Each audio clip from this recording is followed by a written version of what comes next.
The harbour at Rotterdam lay quiet in the hour before dawn, when the mist had not yet decided whether to lift or linger. When the water in the channel moved so slowly, it seemed to be remembering something rather than flowing anywhere at all. Along the wooden piers, ropes creaked against their moorings in a rhythm too patient to be called restless. The sound of old timber settling into another day, of hemp fibers swelling faintly with the damp morning air. Gulls had not yet begun their calling. Somewhere beyond the grey curtain of fog, a bell rang once. From a ship or a church tower, it was impossible to say, and then the silence closed back over the harbour like water over a stone. It was the kind of morning in which a person might stand at the edge of a dock and feel, without quite knowing why, that they were looking at something already half vanished. The ships themselves, moored in their rows, seemed less like vessels waiting for cargo and more like sleeping animals, their masts rising into the mist like the bare branches of trees in winter, their hulls dark with the water that had touched 100 ports and would touch 100 more before the wood gave out and returned, plank by plank, to whatever it had been before it was a ship at all. There is something the sea does to memory that land does not do. A house may stand for centuries and still be only a house, its walls holding nothing but the weather and the years.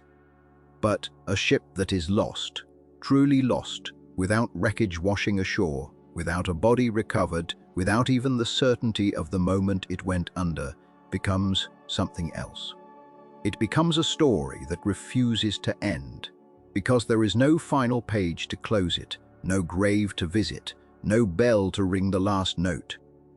It becomes, in the quiet way that legends form, a vessel that people carry within them long after the wood itself has dissolved into salt and silence. This is the story of such a ship, not a ship that sank, exactly, though sinking may have been part of it. Not a ship that simply vanished, though vanishing was certainly part of it too. This is the story of a ship that, according to those who claim to have seen her in the centuries since, never stopped sailing at all. A ship condemned, or cursed, or simply unable to accept the fact of its own ending, still working its way through southern seas long after every soul who once stood on her deck should have returned to dust. Sailors called her the Flying Dutchman, and for more than 300 years, in ports and in logbooks, and in the quiet fear that settles over a crew when the horizon does something it should not do, her name has never quite been allowed to fade. We do not know, even now, whether there was ever truly a single ship behind the name.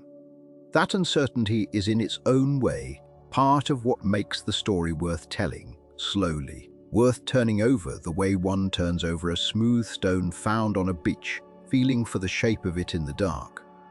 Some tell of a Dutch captain named Hendrik van der Decken, though the spelling shifts from one account to another, the way names do when they pass through many mouths across many years. Some say there was no name behind the legend at all, only a shape glimpsed at a distance, a light where no light should be, a set of sails moving against a wind that should have driven any ship the other way. What we know, or what we can say with some confidence, is that the story does not belong to imagination alone. It belongs to a particular sea, a particular stretch of water, where the currents run contrary and the winds turn without warning, where for centuries the ambitions of empires met the indifference of the ocean and did not always survive the meeting. That place has a name too, and sailors of the 17th century spoke it the way one speaks of a place both necessary and feared. The Cape of Good Hope. It sits at the southern tip of Africa, where the Atlantic and Indian Oceans do not so much meet as collide, where storms can rise with little warning even on mornings that begin as calm as this one in Rotterdam, mist over still water, ropes creaking gently against wood.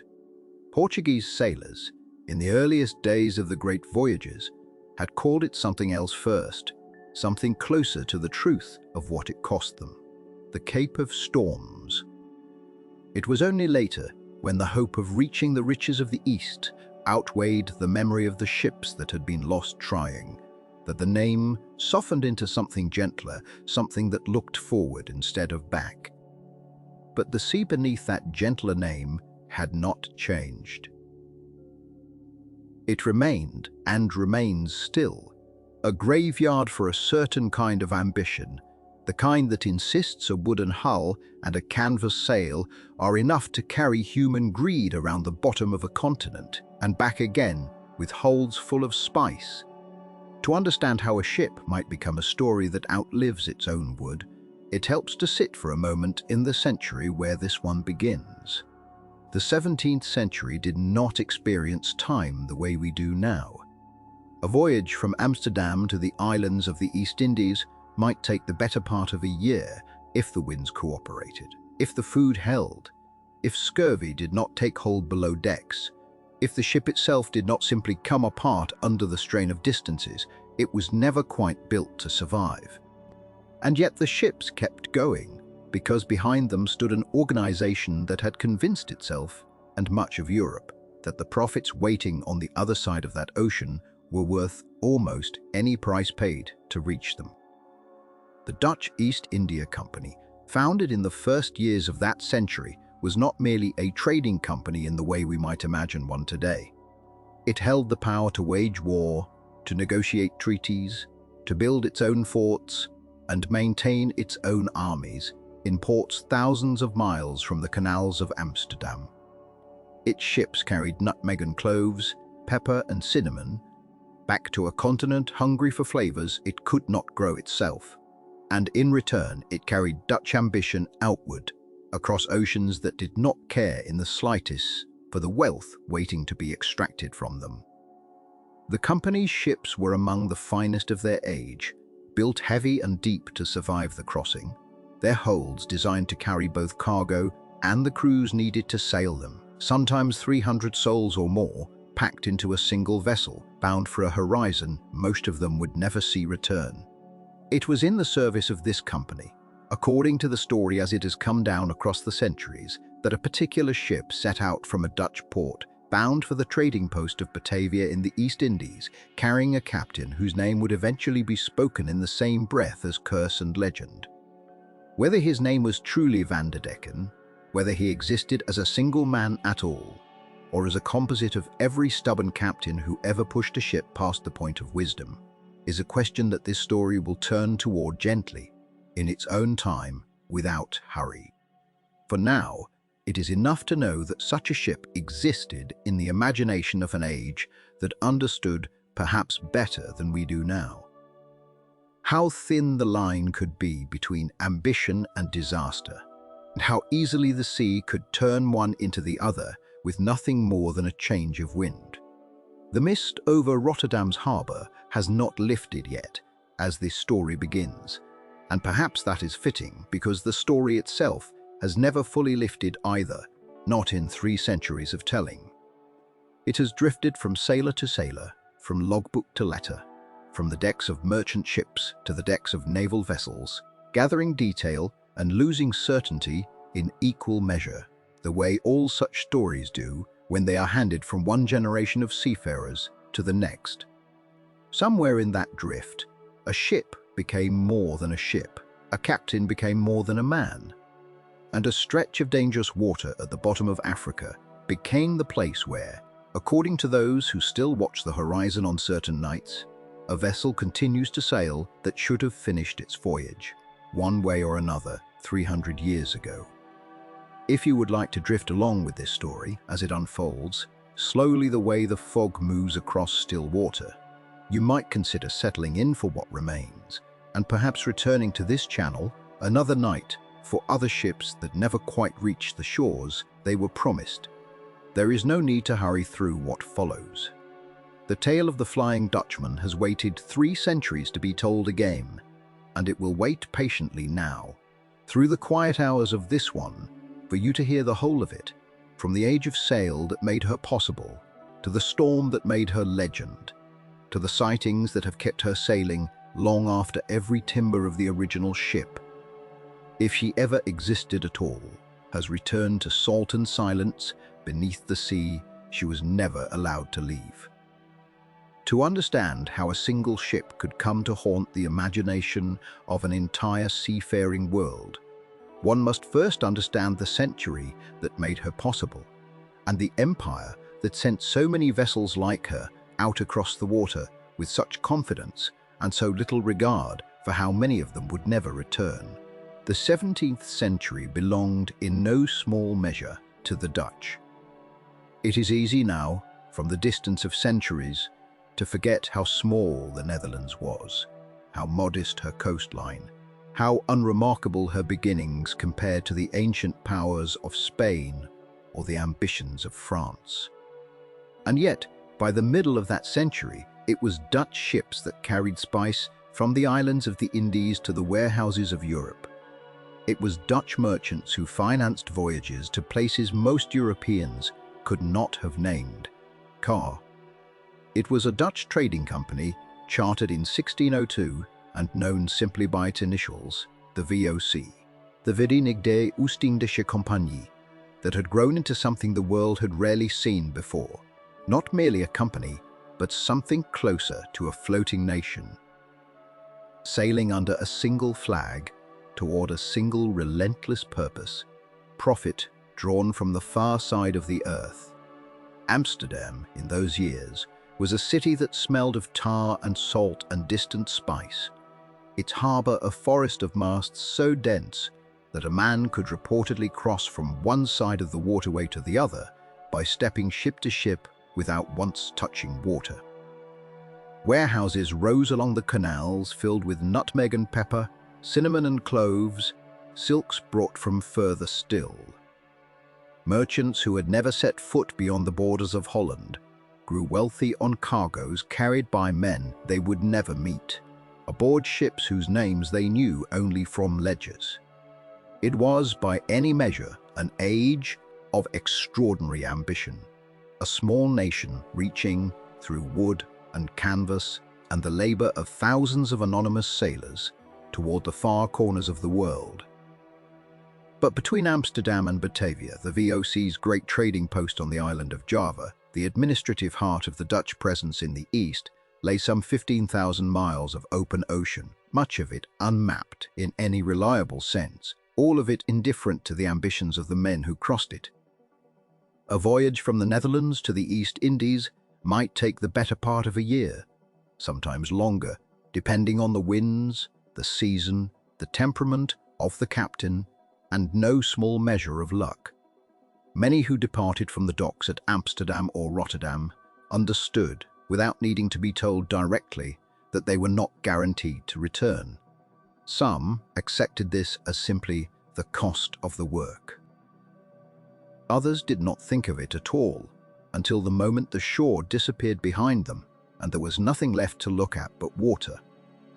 The ships themselves were built for endurance rather than comfort. Most were what the Dutch called retourschepen, return ships, heavy three-masted vessels designed to carry enormous cargoes across vast distances, their hulls deep and broad enough to hold barrels of goods, crates of trade items, provisions for months at sea, and the hundreds of men required to sail and defend them. A large VOC ship might stretch some 150 feet from bow to stern, her decks crowded not only with sailors, but soldiers, company officials, craftsmen, and sometimes families bound for a new life in the colonies. Below decks, the air was close and damp, thick with the smell of tar, bilge water, and unwashed bodies packed into spaces never designed for comfort. Hammocks swung in rows where men slept in shifts, the ship rolling beneath them with the endless rhythm of the sea. Life aboard such a vessel followed a rigid, unforgiving structure. Watches were kept around the clock. Sails were trimmed and retrimmed according to the whims of wind that could shift without warning. Officers held near absolute authority over the men beneath them, and discipline, when it came, could be swift and severe. A sailor who signed aboard a VOC ship in Amsterdam might not set foot on solid ground again for a year, sometimes two, his wages withheld, until the voyage's completion, his fate bound entirely to the health of the ship and the judgment of men he had perhaps only just met. And health, aboard these vessels, was itself a fragile and uncertain thing. Scurvy stalked every long voyage of the era, a slow and wasting affliction, born of months, without fresh food, without the simple vegetables and fruits that might have prevented it. Had anyone fully understood why, sailors' gums would swell and blacken. Old wounds, long healed, would reopen without cause. Teeth loosened in their sockets. Men grew listless, their limbs swelling, their spirits fading, long before their bodies gave out entirely. It was not uncommon for a fraction of a ship's crew, sometimes a significant one, to die of scurvy alone before the voyage's end. Their bodies committed to the sea with whatever brief ceremony the chaplain, if the ship carried one, could offer. Beyond sickness lay the more immediate violence of the ocean itself.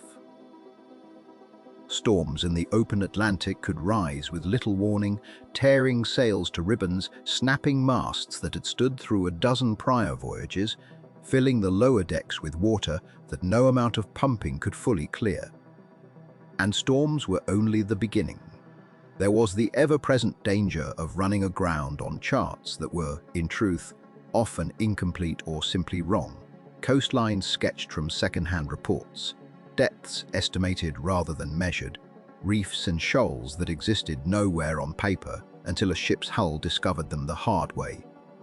There was the danger of disease spreading unchecked through crowded quarters. There was the occasional quiet danger of mutiny, of men pushed past their limits by hunger, exhaustion, or the brutality of an officer, deciding among themselves that the risk of rebellion was preferable to another month beneath his command. And then there was the Cape. Every ship bound from Europe to Batavia had, eventually, to round the southern tip of Africa, where the cold currents of the Atlantic met the warmer waters of the Indian Ocean in a collision that sailors had long since learned to fear. The Portuguese, generations earlier, had called it the Cape of Storms before diplomacy and optimism renamed it the Cape of Good Hope, but the older name lingered in the private language of sailors for good reason.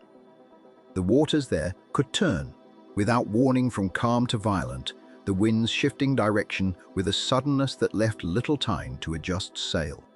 Waves in that stretch of ocean could rise to heights that seemed, to those who witnessed them, almost impossible, not merely swells but towering walls of water, sometimes said to appear out of nowhere in the midst of otherwise ordinary seas, tall enough to swallow a ship whole before she had any chance to climb them. It was here, more than anywhere else along the long route to the Indies, that ships were lost, not occasionally, not as rare misfortune. Regularly, predictably, as a simple and accepted cost of doing business in an age when the ocean's moods could not be forecast, only endured. Sailors who had survived a rounding of the Cape spoke of it afterward the way men speak of surviving something they do not fully expect to survive twice. Given all this, the isolation, the sickness, the violence of weather, the very real chance that a man might vanish beneath the waves and never be spoken of again beyond a brief notation in a captain's log. It is, perhaps unsurprising, that the sailors of this era carried with them a rich and constant undercurrent of superstition. In the taverns of Amsterdam and Rotterdam, in the final night before departure, men swapped stories, not only of profit and adventure, but of omens, of birds that should never be killed at sea, of women whose presence aboard a ship invited disaster, of certain words that should never be spoken aloud once the ship had left the harbor. Below decks, in the long, quiet hours of a night watch, older sailors passed down tales to younger ones, stories of ghost lights seen on the rigging before a storm, of voices heard calling from empty water, of ships glimpsed on the horizon that, upon closer inspection, were never there at all. These stories served a purpose beyond simple entertainment. They gave shape to fears that had no other outlet, fears of the unknown, of the vast and indifferent ocean, of a fate that might come without warning and without explanation. A sailor who believed in omens could, in some small way, feel he had some control over his survival, some means of reading the world's signs before disaster arrived. And so the tales grew, ship to ship, voyage to voyage, carried across the same waters that inspired them, until the boundary between superstition and memory, between story and event, became difficult even for the sailors themselves to locate with any certainty. It was into this world, an age of empire and ambition, of ships built for profit and crewed by men who understood, in some quiet chamber of themselves, that they might never see home again, that one particular vessel set out from a Dutch harbour under a captain whose name would, in time, become inseparable from the ship he commanded. There is no way now to know with certainty how many ships departed on the same tide as she did, how many crews shared her fate in those same waters near the Cape, how many captains showed the same stubborn resolve in the face of a storm that gave every sign of being unsurvivable. Most of those ships and most of those men have long since been forgotten, their names surviving only in the fading ink of company ledgers, if they survive at all. But this one ship did not fade. Whether because of what her captain did in his final hours, or what he was said to have sworn in defiance of the storm itself, or simply because sailors needed a story to carry with them into every dark passage of water that followed. This one voyage would outlast every ledger, every company record. Every fact that might have anchored her to the ordinary history of trade and loss. She would become something else entirely, not cargo, not commerce, but legend. And it began, as so many things did in that age, with a storm. The man they would come to call Hendrik van der Decken was, by most accounts that survive him, exactly the kind of captain the company preferred to place at the head of its most valuable voyages. He was neither young nor old, but seasoned in that particular way the sea produces, in men who have given it enough years to earn its grudging respect. His hands, when merchants and officials shook them in the counting houses of Amsterdam, were said to be rough in a manner that spoke less of labour and more of exposure. Skin weathered by salt wind and years of gripping wet rope and cold brass, the kind of hands that had learned to trust their own strength before trusting anything else. His face carried the sun of the Indies and the pallor of the North Atlantic in equal measure, a map of latitudes written into his skin the way charts were written into paper. Those who served under him described his eyes most often, sharp, pale, unblinking in a way that unsettled men who were not used to being watched so closely. It was said he could read the sky the way other men read scripture, that he required no instrument to tell him a storm was building 3 days before the clouds themselves seemed to agree. Whether this was truth or the kind of embellishment that gathers around any man once he becomes more legend than person, it hardly matters now. What matters is that his crew believed it, and belief at sea often carried as much weight as fact. His voice, they said, was made for storms, not loud in the ordinary sense, but pitched in a way that carried over wind and canvas and the groan of a ship's timbers without him needing to shout.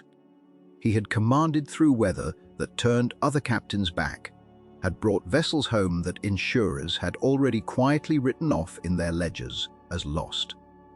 This reputation preceded him onto every deck he walked, and it was, by the time of this voyage, both his greatest asset and the seed of his undoing.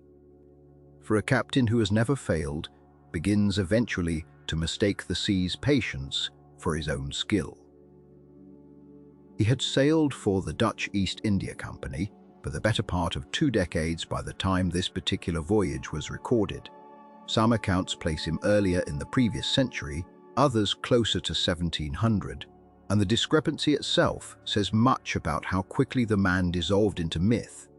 The ship under his command, named in most tellings the Flying Dutchman herself, though some earlier accounts give her a different, now-forgotten name, with the ship only later inheriting her captain's infamous title, was neither the newest nor the grandest vessel in the company's fleet, but she was solid. A three-masted trader of the kind that had carried the wealth of empires across 3 oceans, her hull thick with the tar and pitch of a dozen refittings, her rigging repaired and replaced so many times that perhaps no single rope aboard her remained from her maiden voyage. She had carried spices from Batavia, silver from trade routes further east, cloth and porcelain, and the quiet, accumulated fortunes of men who never once set foot upon her deck. She was, in the way that all such ships were, less a vessel than an extension of the company's ambition, built to be filled, emptied, and filled again, indifferent in her wood and canvas to whatever cargo or command passed through her.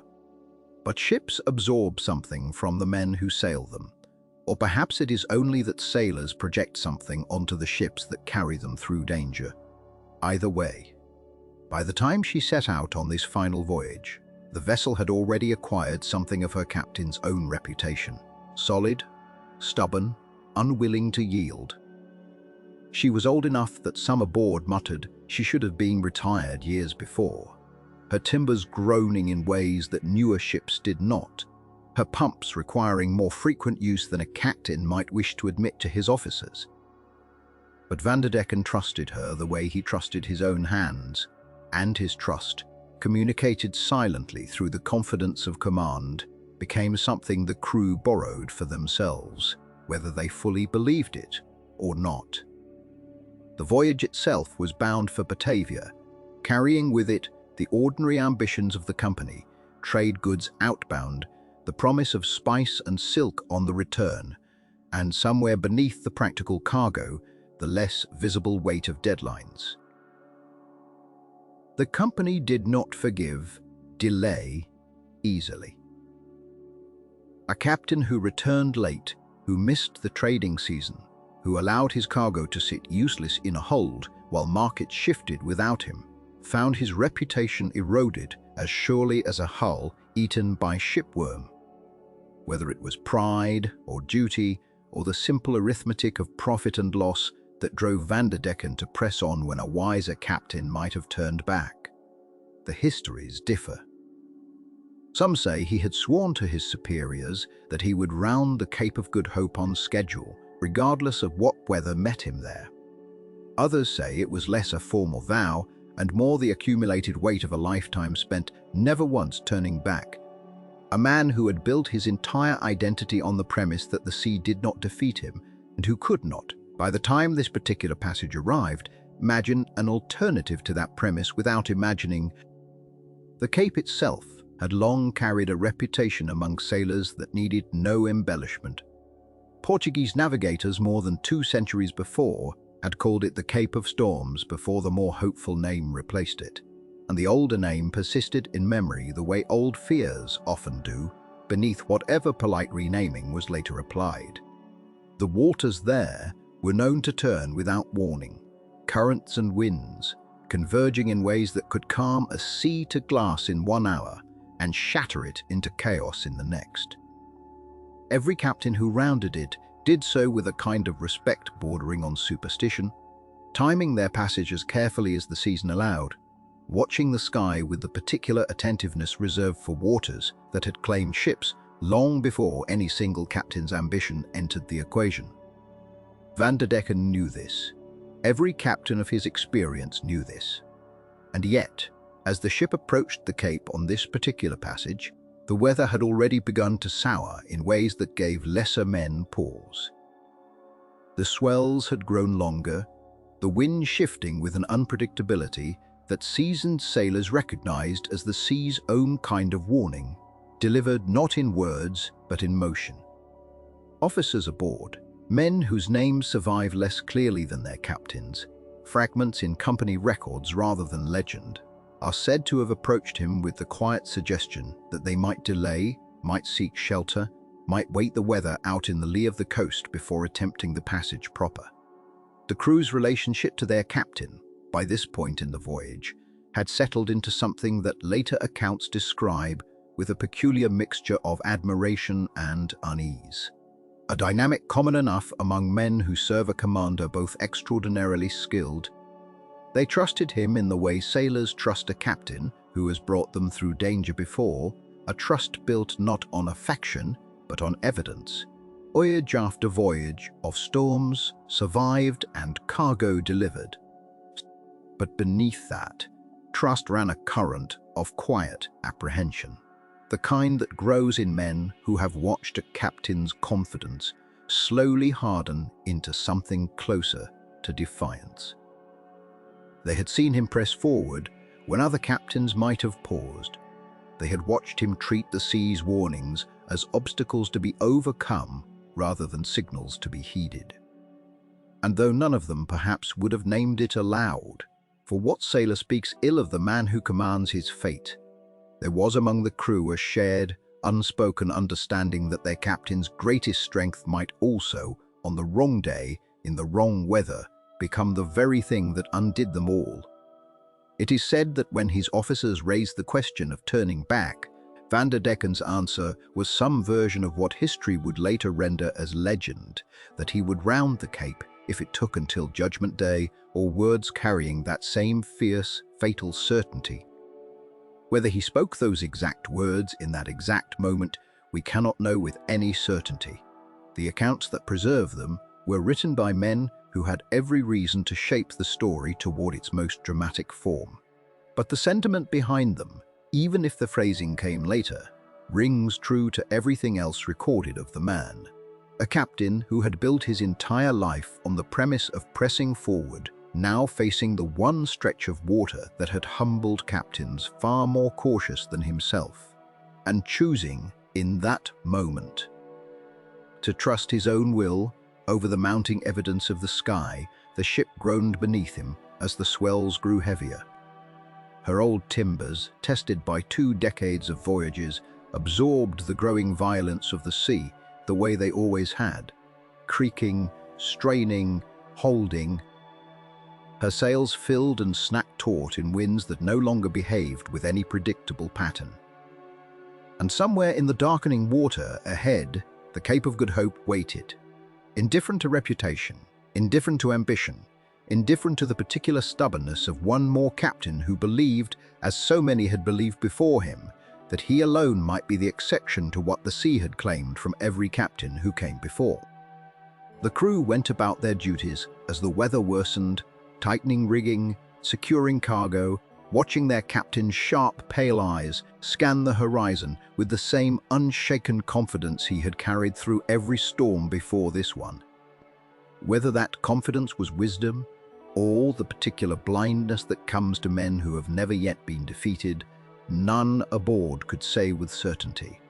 They would find out in the hours that followed which kind of man he truly was, and the sea, patient as always, was already gathering itself to answer the question for them. The days that followed departure from Table Bay carried the ordinary rhythms of a working ship, and for a while it seemed the passage south would proceed as so many had before it. Unremarkable, uneventful, another entry in the long ledger of vessels that rounded the Cape and continued on toward the trading ports of the East. But the sea does not announce its intentions all at once. It reveals them slowly, in fragments, to those attentive enough to notice, and aboard that ship there were men attentive enough, though their attentiveness would count for little against a captain determined to press on regardless of what the signs seemed to say. The sky was the first to change. It happened gradually, the way such things often do, so that no single moment could be pointed to as the instant when fair weather ended and something else began. The blue that had accompanied them since Table Bay deepened by degrees into a grey that seemed to thicken with each passing watch. Not the soft grey of an ordinary overcast day, but something denser, almost bruised, as though the sky itself were absorbing some pressure from beneath the water. Sailors who had spent decades reading such skies exchanged glances before saying anything aloud. The kind of glances that communicated more than words could have managed. A shared recognition passed between men who trusted their eyes more than they trusted comfortable assumptions. Below decks, the barometer told its own quiet story. It had been falling for the better part of 2 days, not dramatically, not in the sudden plunge that might have justified immediate alarm, but steadily, persistently, in the manner that experienced sailors learn to dread more than any sudden drop. 1.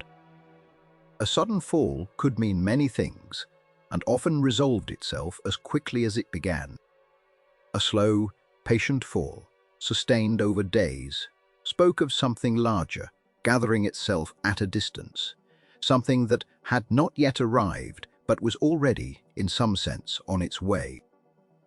The ship's officers checked the instrument with increasing frequency, tapping the glass, murmuring low words to one another, and each time the needle offered no comfort, only the same unhurried, inevitable descent.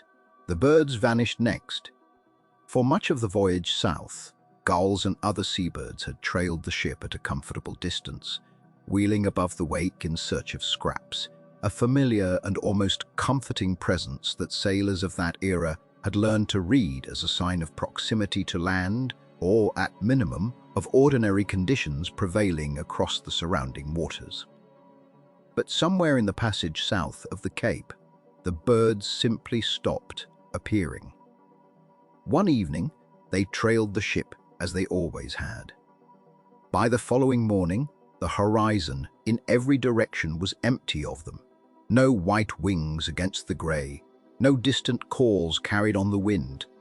The absence was not itself proof of anything specific, could not be pointed to as an omen with any scientific certainty, but old sailors noted it nonetheless, filing it away alongside the falling glass and the darkening sky as one more small fragment of a larger pattern beginning to assemble itself.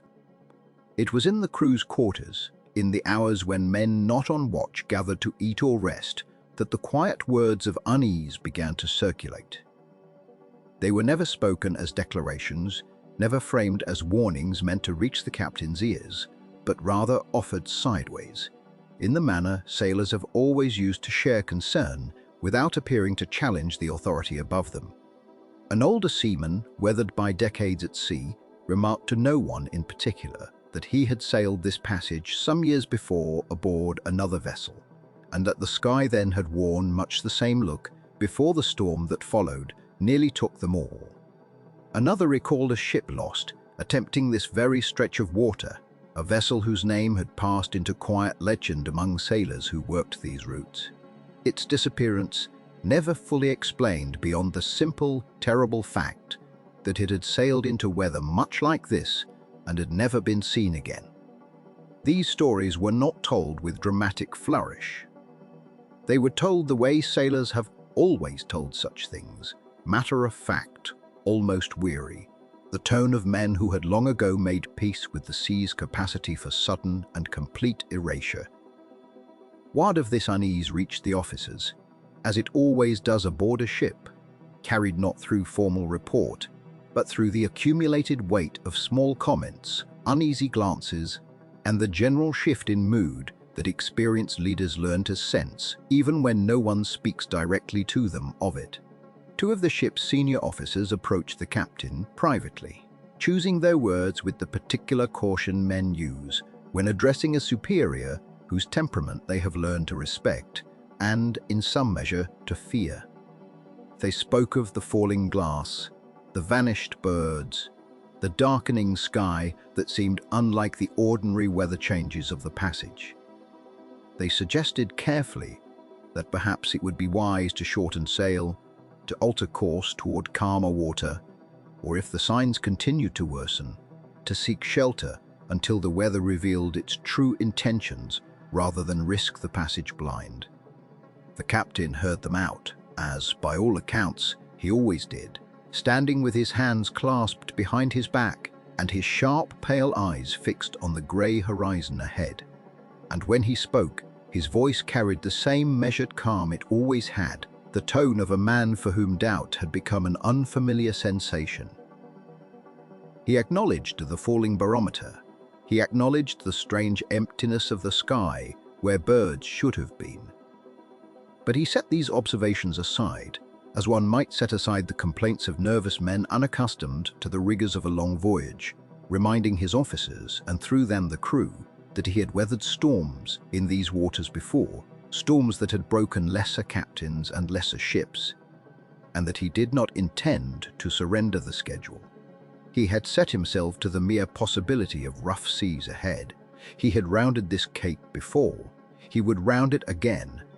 The passage would continue, he said, and the matter, so far as he was concerned, was closed. It is impossible now to know whether this decision reflected genuine confidence born of long experience or something closer to obstinance, a refusal to be governed by uncertainty in a profession where the appearance of unshakable authority often mattered as much as the wisdom behind it. Perhaps the captain believed, honestly and without arrogance, that the signs his officers described amounted to nothing more than the ordinary uncertainties of sea travel, the kind of anxious speculation that experienced captains learn to filter out in the course of their duties. Perhaps some part of him recognized the danger and chose to proceed, regardless, driven by the accumulated pressure of schedules, expectations, and a reputation built on never once turning back. The men who served under him would never have occasion to ask him directly, and if they had, it is doubtful he would have offered an answer that satisfied their curiosity. Captains of that era were not in the habit of explaining themselves to their crews, and this captain, by every account that survives him, was less inclined to such explanations than most. So the ship continued south and east into weather that worsened by the hour rather than the day now, the earlier gradual changes giving way to something more insistent. The wind, which had been steady and moderate, began to gather strength, arriving now in gusts that tugged at the rigging with sudden force before subsiding, then returning stronger than before. The swell beneath the hull grew heavier, no longer the gentle rolling motion of calm water, but something with real weight behind it, lifting the ship and setting it down again with a shudder that travelled through every timber and rope aboard her. The vessel groaned under this new pressure, the particular sound old wooden ships make when strain reaches into every joint and fastening, a low creaking protest that sailors learned to live alongside, but never entirely grew used to, especially when it began to sound with greater frequency and greater volume than the ordinary complaints of a ship underway. Ropes that had been slack in fairer weather now strained visibly against their fastenings, creaking under tension as the wind found new purchase in the sails still set against the captain's orders to maintain speed.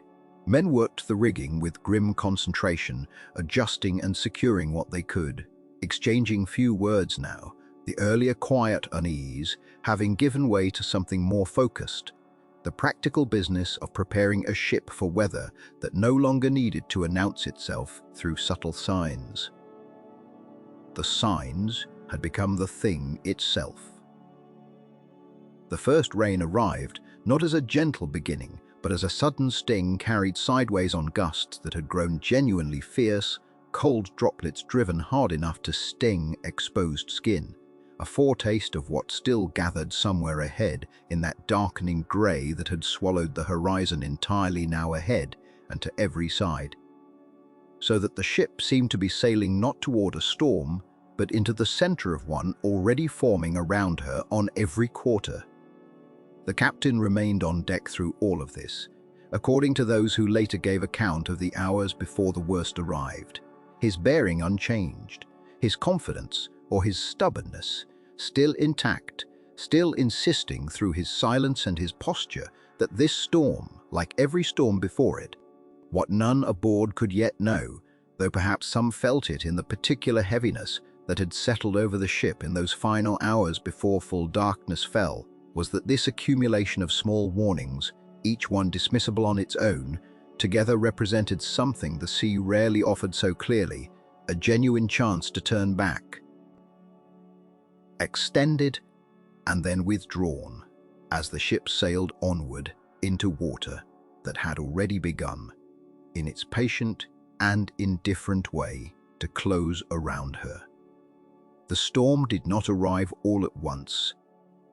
It gathered itself first as a darkening along the southern horizon, a bruise-colored thickening of the sky that the older hands noted with a glance, and a tightening of the jaw, though none spoke of it beyond the necessary exchange of nods that passed for language among men who had weathered such approaches before. The wind, which had been fitful and inconstant through the afternoon, began to organize itself into something with intention, drawing long and steady from the southwest, and with each hour that intention grew clearer. By the time the last grey light drained from the water, the waves had begun their slow transformation from the ordinary chop of open ocean into something taller, something that rose in ranks like the walls of a city built and unbuilt in the same breath, each one climbing higher than the one before, as though the sea were testing the limits of its own patience before committing fully to violence. The ship met the first of these true swells with the particular shudder that wooden vessels make when they are asked to absorb more than they were built for. A groan travelling from keel to topmast that every man aboard felt in his own bones before he heard it in the timber. Spray came over the bow in sheets now, no longer the occasional dash of salt water, but a continuous assault, and the sailors on deck found themselves working in conditions that made every motion a negotiation with gravity and momentum both. The wind tore at the sails with a sound that had stopped being merely loud and had become something closer to a voice, a low, continuous roar, occasionally punctuated by the sharper crack of canvas taking a gust wrong, and more than one man glanced upward with the private calculation of how much longer the rigging could hold. It was in this deepening chaos that the order came, and came the way such orders had always come from this particular captain, without hesitation, without visible strain, delivered in the same even register he might have used to request a change of course on a calm morning. Reduce sail where necessary, he said, but hold their heading. They would not turn back. They would not seek shelter in the bays that lay behind them, however tempting the memory of calm water might be to men whose hands were already raw from the ropes. The Cape lay ahead, and the Cape was where they were going, storm or no storm, and this was said not as bravado, not as a challenge flung into the wind for the benefit of any watching gods, but as simple fact, the way a man might state the hour or the distance yet to travel. This was, after all, what he had always done, what had built his reputation across a dozen years of company service, and there was nothing in the storm before him that announced itself as fundamentally different from the storms he had already turned to his advantage 100 times before. The crew, for their part, did what crews have always done in such moments, which is to say, they obeyed, because obedience was the shape their lives had been poured into, and because the alternative, on a ship, in open water with the nearest safe harbour now behind them and unreachable, offered no comfort. They went to the ropes. They fought the canvas with hands that had long since gone numb, tying and retying knots that the wind seemed determined to undo as fast as they were made, and the shouted instructions that passed between them were swallowed almost before they left the mouth, so that men worked as much by watching each other's hands as by hearing any words at all. Water came over the deck, now not in intermittent surges, but in a steady flood, ankle deep and then higher, sloshing from rail to rail with each roll of the ship, finding its way into places water was never meant to reach, seeping through hatches that had been sealed as tightly as human hands could seal them, and pooling in the lower decks where men off watch tried and largely failed to find any rest. The lanterns went out one at a time, as if the storm meant to strip the ship of light with the same patience it applied to everything else. First, the one at the bow, snuffed by a wave that came over the rail with enough force to knock a man from his feet, though he caught himself against the mast and was up again before anyone could call his name in alarm. Then the lantern near the wheel, its flame guttering twice before finally surrendering, plunging the helmsman into a darkness relieved only by the intermittent flash of white water breaking against black hull, visible more as texture than as light. One by one, the small points of warmth that had marked the ship's shape against the night were extinguished, until what remained was a vessel navigating by feel and memory, and the shouted bearings passed hand to hand along a deck that pitched and yawed with a violence that made standing itself an achievement. It was somewhere in this stretch of the night, in the account that has been passed down through generations of sailors, and that no single document can verify with certainty, that the moment occurred which would eventually give this voyage its long and strange afterlife. The stories differ in their particulars, as such stories always do, some placing the captain at the wheel himself, wrestling the ship's heading against wind and current with his own two hands, others placing him instead at the rail, watching the storm with the stillness of a man observing weather from the safety of a window, rather than a man caught within it. But in nearly every version, the essential moment is the same. Someone aboard, perhaps an officer, perhaps a common sailor, close enough to hear, brought word or raised a voice, suggesting that they turn back, that no cargo and no schedule was worth what the sea seemed prepared to take from them this night.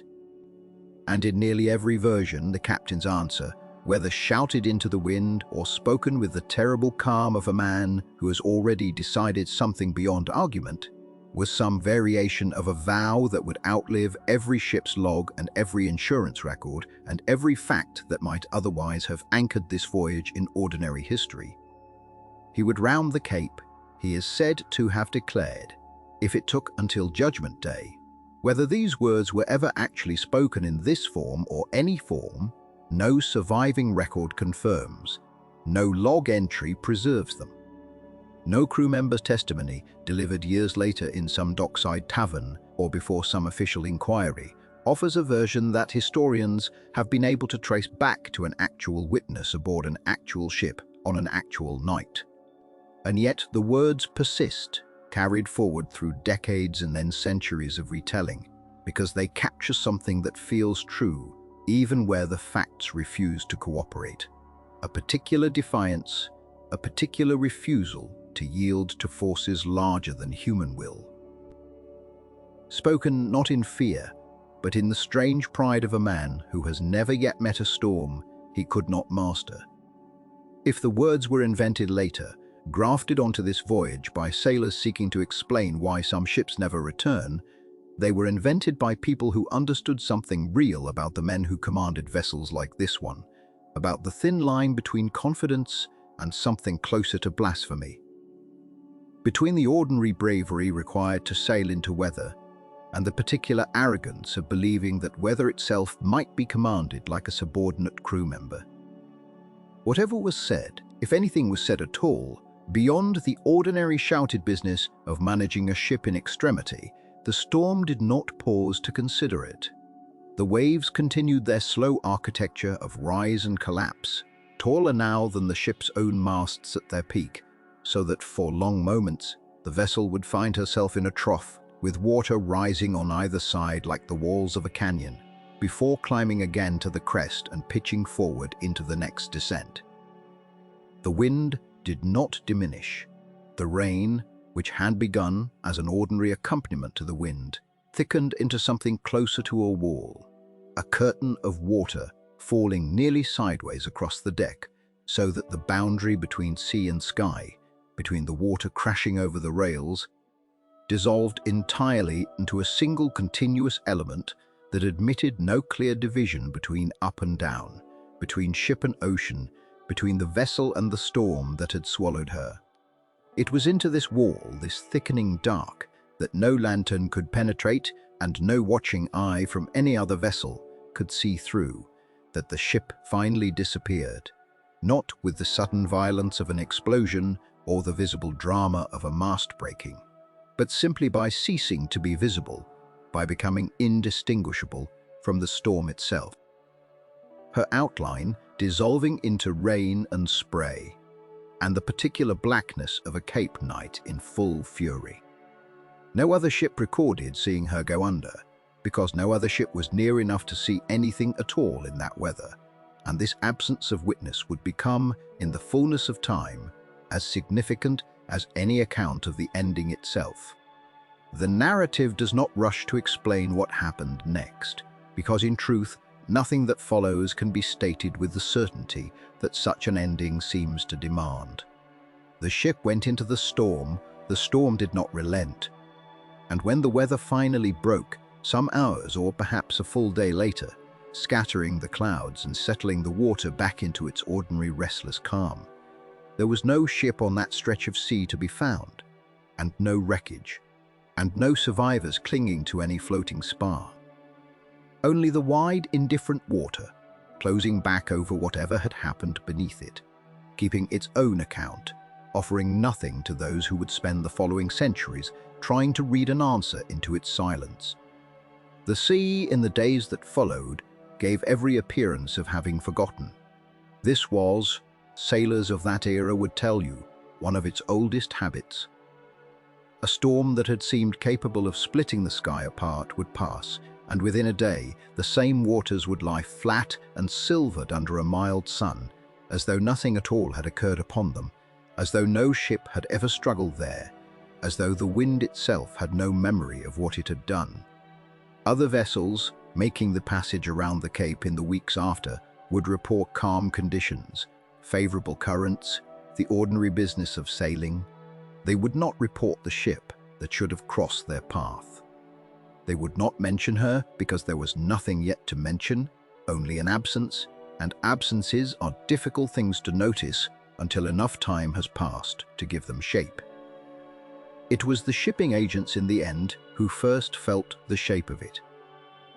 In the counting houses of Amsterdam, where the great trading concerns kept their ledgers with the same patient devotion that a church keeps its records of births and deaths, there existed a kind of rhythm to the arrival of vessels, a rhythm so consistent, so worn smooth by decades of repetition, that its interruption produced a silence of its own particular quality. A ship left a harbour at Batavia, and in due course, allowing for the season and the winds and the ordinary vagaries of the sea, it arrived at the Cape, or it did not, and if it did not, word of it generally came by another vessel, a survivor, a sighting, some scrap of information carried across the water by the only means available in that age, which was other ships and other men, but in this instance, no such word arrived. Weeks passed, and the vessel that had gone into the storm off the Cape did not appear in the roadstead at Table Bay, and did not send its boats ashore, and did not deliver its cargo into the waiting hands of merchants who had already, in their ledgers, marked down the goods they expected to receive. The harbour masters, whose task it was to record such things with the same flat precision applied to tides and weights and measures, made their notations in the manner required of them. Ship, name given, captain given, last reported position given, failed to arrive. This was not in itself an unusual entry. The registers of the Dutch East India Company, and indeed of every trading nation with ships upon that route, contained many such lines, scattered across the years like small graves in an otherwise orderly churchyard. Ships were lost with a regularity that the modern mind, accustomed to the illusion of mastery over the sea, finds difficult to fully absorb. They were lost to storm, to reef, to fire, to disease that emptied a vessel of its crew before it could make port, to simple and unglamorous foundering in seas that no one witnessed and no one survived to describe. The entry for this ship, then, was in its bureaucratic form no different from 100 others. A name, a date, a blank space where the word arrived should have been written, and was not. But bureaucracy, however flat its language, is still built from human hands, and human hands do not write such entries without some weight passing through them.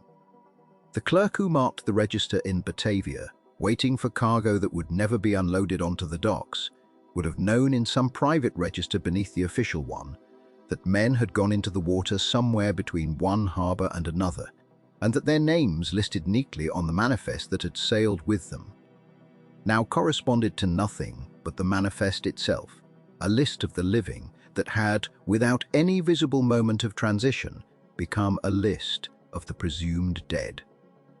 In Amsterdam, further away and further behind in its knowledge of what had or had not occurred, the silence took longer to accumulate its meaning. Correspondence in that period moved at the speed of ships, which is to say, slowly and unevenly, and with long gaps that were considered entirely normal.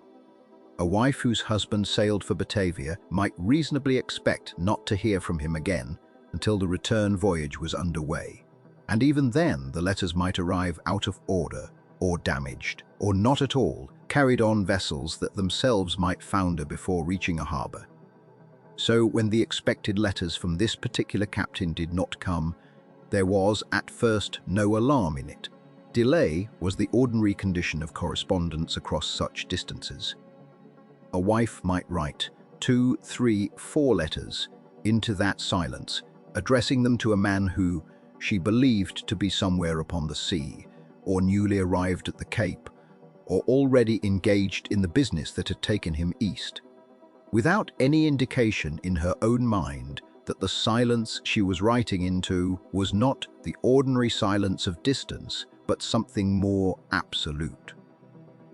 It is these letters, or rather, the fact of them, since so few survive in any form that historians can now examine, that carry perhaps the quietest weight in the entire episode. A woman in a house in Amsterdam, writing of small domestic matters, of children's health, of the price of bread, addressing her words to a husband who had already gone down with his ship weeks or months before, unaware that her letters were being composed into a silence that would never resolve itself. There is no cruelty intended in this by anyone, not by the sea, which does not intend anything, and not by the world, which simply continued about its business. But there is a particular sorrow in it nonetheless, the sorrow of correspondence continuing past the point where it can be received, of ordinary domestic language sent out toward a listener who is no longer capable of listening. The merchants who had underwritten the voyage, or who awaited its cargo for their own onward trade, kept their own accounts of the loss, though theirs was a grief conducted in the language of commerce rather than affection. A ledger left incomplete, goods paid for and never delivered, credit extended and never repaid, insurance claims filed against underwriters who themselves were accustomed to such losses and had built their entire practice around absorbing them. There is something almost unbearably practical in the way a disappearance of this kind was processed by the institutions of the age. A captain and his crew gone into the sea, and within that loss, threaded through it without any apparent contradiction, the equally real loss of cargo value of expected profit. Dock contracts that would now have to be settled in some other manner. The human and the financial were woven together so completely in the commerce of that era that grief itself often traveled through account books before it ever reached a letter of condolence. And yet even amid this practical accounting, there is no evidence that anyone involved regarded this particular loss as anything other than what it appeared to be on its surface. A ship lost to weather, one among the numerous such losses that the trading companies absorbed as an ordinary cost of doing business across such distances. The scale of loss in that era bears repeating, because it is only against this scale that the strangeness of what would later happen to this ship's memory becomes visible. Historians who have studied the shipping records of the Dutch East India Company alone have found that a significant portion of vessels dispatched on the eastern routes never returned, lost to storm, to disease, to war, to simple miscalculation in waters that offered no forgiveness for error. Multiply this across every trading nation making the same passage, across 2 full centuries of sail, and the number of ships that simply vanished, that went out from a known harbor and never arrived at another, leaving behind nothing but an incomplete ledger and an unanswered letter, becomes almost too large to hold in the mind. The sea, across this period, swallowed vessels with something approaching regularity, and most of those losses, however sharply felt by the families involved, did not survive in any form beyond the private grief of those who mourned them. They became names in registers, and then, as the registers themselves aged and were replaced and eventually archived, they became nothing at all. Dust in a filing cabinet, if they were remembered even that well. Why then did this particular loss not follow that same quiet path into forgetting?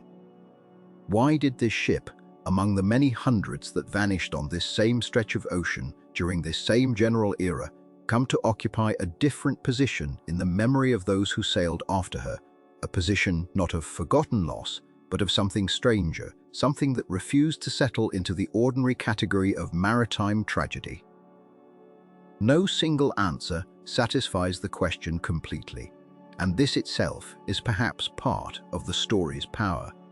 But something in the manner of this ship's disappearance, the notorious difficulty of the passage where she was lost, the reputation the captain had already acquired for pressing forward against caution, the particular violence of the storm that took her, seems to have caught in the imagination of the sailors who came after, in a way that most losses did not. Perhaps it was simply that the story was told by someone somewhere in the close quarters of a ship's forecastle during a long night watch, and that the telling itself gave the loss a different kind of life than the flat entry in a harbor register ever could.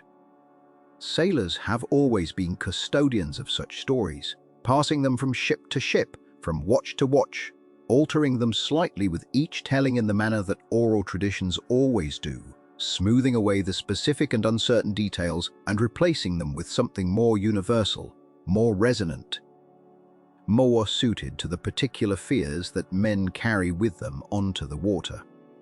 It was in this slow process, not a single dramatic moment of invention, but a gradual accumulation of retelling, each version slightly different from the last, each one shaped by the needs and fears of the sailors who told it, that the disappearance of this one ship, among so many, began to separate itself from the ordinary record of maritime loss and drift towards something else entirely. The ship that had gone down, or simply vanished, somewhere off the Cape in a storm that no one survived to describe, began, in the mouths of the men who came after her, to not go down at all. She began, instead, to still be out there. And it is at this point, with the historical record falling silent, and the oral tradition of sailors beginning to fill the space where the record left off, that the story of an ordinary lost ship starts to become the story of something the world has never quite managed to put to rest. The first accounts came slowly, the way most things came slowly in that age of sail, when a ship might vanish for months between one port and the next, and no one thought it strange, when silence was simply the ordinary texture of the sea, rather than a thing to be feared outright. It was not until years after the storm off the Cape, years after the name of the vanished captain had already begun to loosen from its moorings in memory and drift towards something closer to myth, that other ships began to report what they had seen. And what they reported, in the flat and careful language of men who did not wish to be thought fanciful, was a vessel where no vessel ought to have been. The Cape of Good Hope has always been a place where the ordinary rules of the sea seem to bend. The currents there run against each other in ways that confuse even experienced navigators.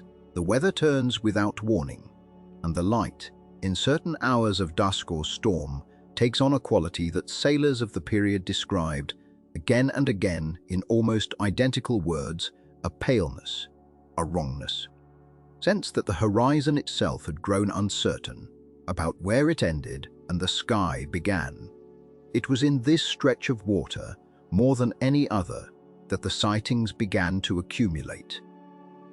A Dutch merchantman, becalmed for 3 days in a fog that would not lift, reported a ship passing close along her starboard side, close enough that her crew could see, or believed they could see, the shape of sailors moving along the rigging, except that the sails hung in tatters, and the hull, where it caught what little light there was, seemed to hold a faint luminescence that did not match the fog around it. A glow the ship's own log described only as unlike any lantern and unlike any moon. Another report, entered some years later by an English captain whose name has survived only in fragments, described a vessel approaching at speed during a gale that should have made such speed impossible. A ship under full sail driving directly into the wind, which no ship of that era, rigged as she was, should have been able to do. The English captain's log, according to the men who later transcribed and preserved it, noted the sighting with a kind of clipped unease that suggested he did not want to write more than the facts required. The vessel closed to within what he judged to be half a mile. Then, without altering course, without any visible reason, she was gone.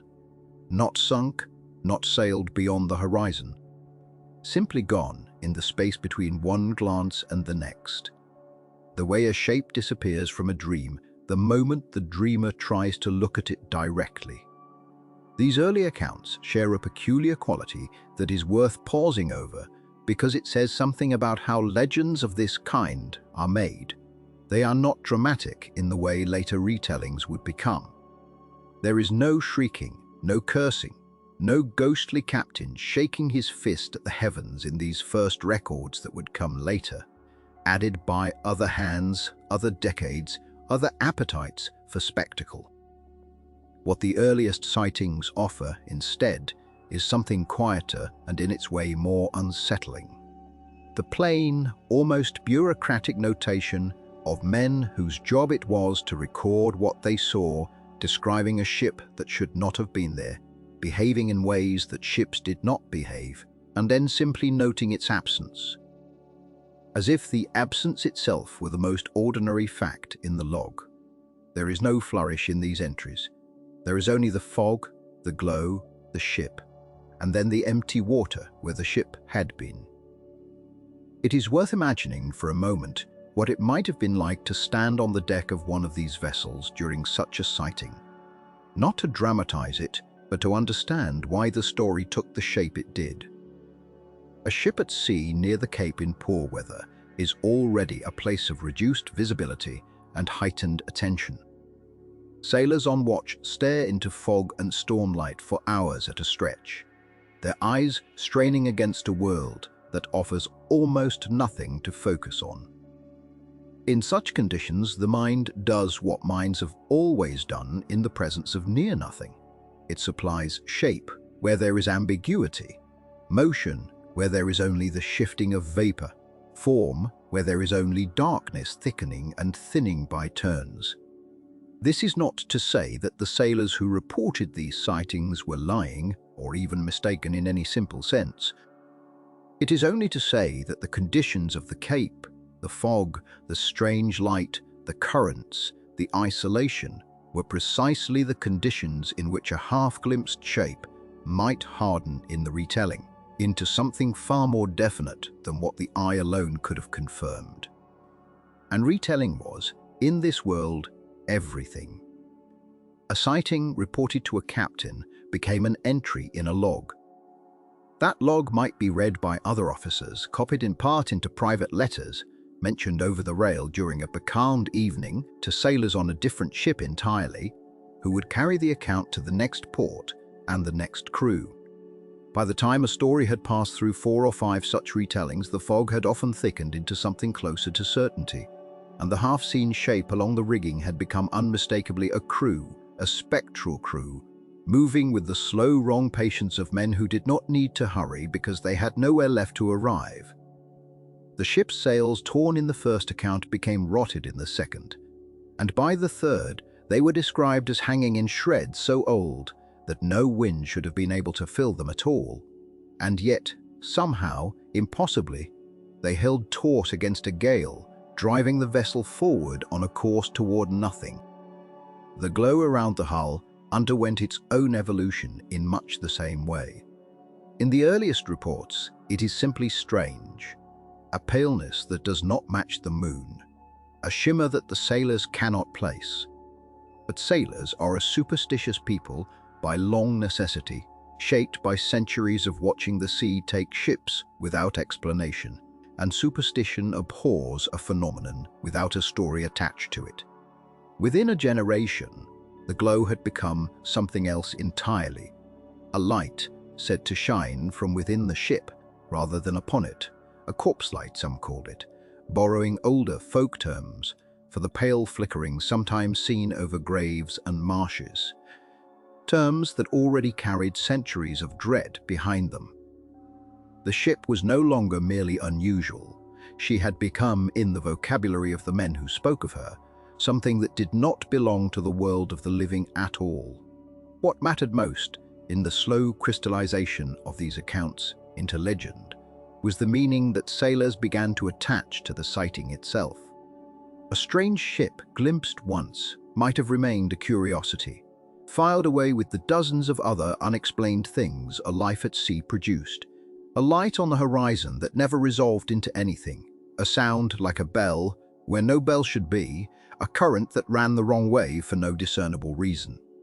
But this particular ship, appearing again and again across the decades in roughly the same waters, under roughly the same conditions, began to accrue something heavier than curiosity.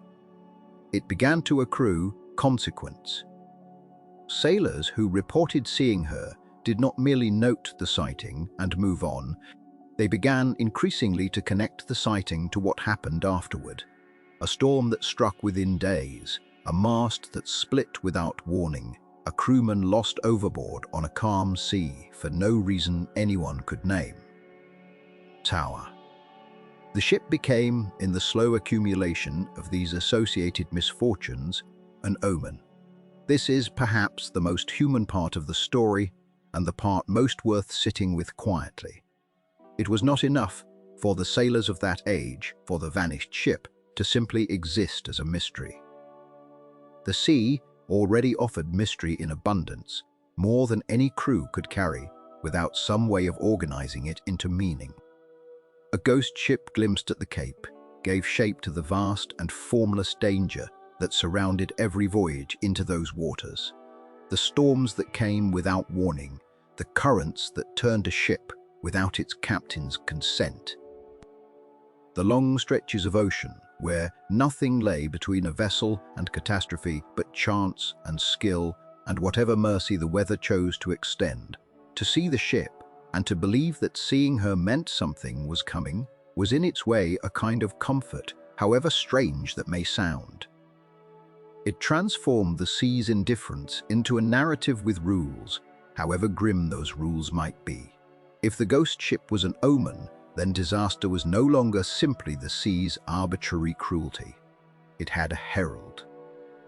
It had a shape one could watch for, and having watched for it and seen it, one could at least say afterward that the sign had been given. And so the sightings multiplied, carried from ship to ship and port to port in the long, slow way that oral tradition moves among people whose lives depend on trusting each other's word about the dangers of the sea. Each retelling sanded away a little more uncertainty and added a little more form. The fog-glimpsed shape became a recognizable silhouette. The recognizable silhouette became a specific ship with a specific captain, with a specific fate attached to her, until sailors speaking of her in taverns from Amsterdam to Table Bay no longer spoke of an unexplained sighting at all. They spoke, instead of the ship that could not make port, a vessel condemned by some transgression already growing vague, even as it grew more certain in outline, to sail forever, without harbor, appearing now and again to those unlucky enough to cross her path and vanishing always in the same way, but by simply ceasing in an instant to be there at all. From this point, the story ceased to belong to any single sea. What had once been the murmured caution of men returning from the Cape, exchanged over pipes and watered rum in the taverns of Amsterdam or Rotterdam, began now to travel by other means.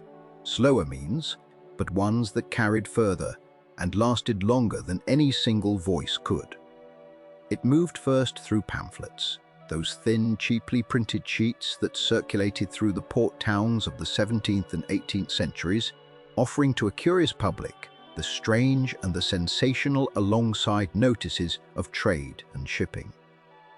A pamphlet did not require truth so much as plausibility, and the tale of a ship that could not make port, doomed for some ancient offense to wander the sea forever, possessed exactly the shape such printing thrived upon, brief enough to fit a single folded sheet, vivid enough to be remembered, vague enough in its details to be retold 100 different ways without ever quite being disproven.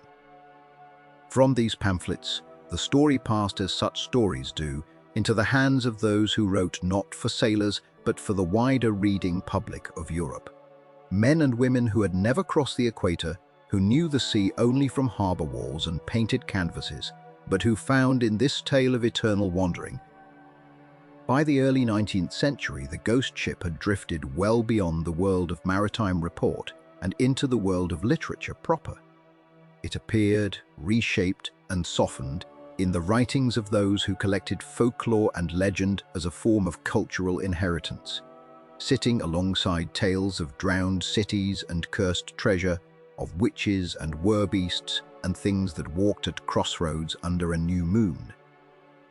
The ship took its place among them not because it was believed in the same way a sighting at sea was believed, but because it had become, by then, a story worth telling for its own sake. Worth telling the way any good story is worth telling, regardless of whether the teller thinks it happened. It was in this era that the tale acquired its most famous literary shape, when the German poet Heinrich Heine wove a version of it into his writing in the early 1830s, giving to the doomed captain a fuller narrative than the sailor's accounts had ever offered, a captain who had sworn, in defiance of a storm, that he would round a certain point of land, though it took him until Judgment Day, and who was answered by the sea in the manner of a promise cruelly kept. In Heine's telling there entered also the notion of release, a single possibility of redemption offered to the captain once every several years, tied to the constancy of a woman's love, a theme far removed from the plain report of the Dutch sailors who had first murmured of a ship that vanished strangely off the Cape. This romantic embellishment, this idea of a curse that might yet be broken, proved irresistible to the composers and dramatists who followed.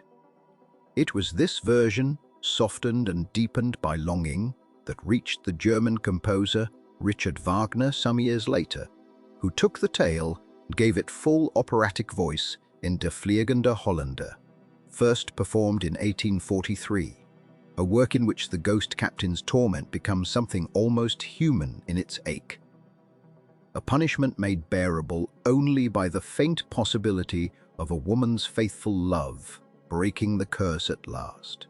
Wagner had heard, by his own account, a version of the tale from sailors during a stormy crossing of his own, and something in it had lodged in him deeply enough to become one of the defining works of his early career, proof, if any were needed, that the story had by then traveled far past the world of Cape gales and into the world of high culture, of concert halls and libretti, of audiences who would never see the Southern Ocean, but who would nonetheless feel, in the swelling of an overture, something of what those sailors had once felt on deck in the dark. The story did not stop there. Through the remainder of the 19th century, it appeared and reappeared in novels, in shorter tales, in verses meant for popular consumption rather than the concert hall.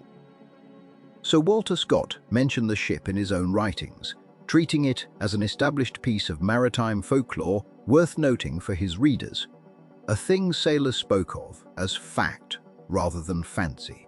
Washington Irving, writing of the Hudson River and its own ghostly traditions in America, drew on the same well of legend, transplanting something of its spirit into an entirely different body of water, an entirely different cultural context, proving that the tale was elastic enough to survive translation not only across language, but across geography and circumstance.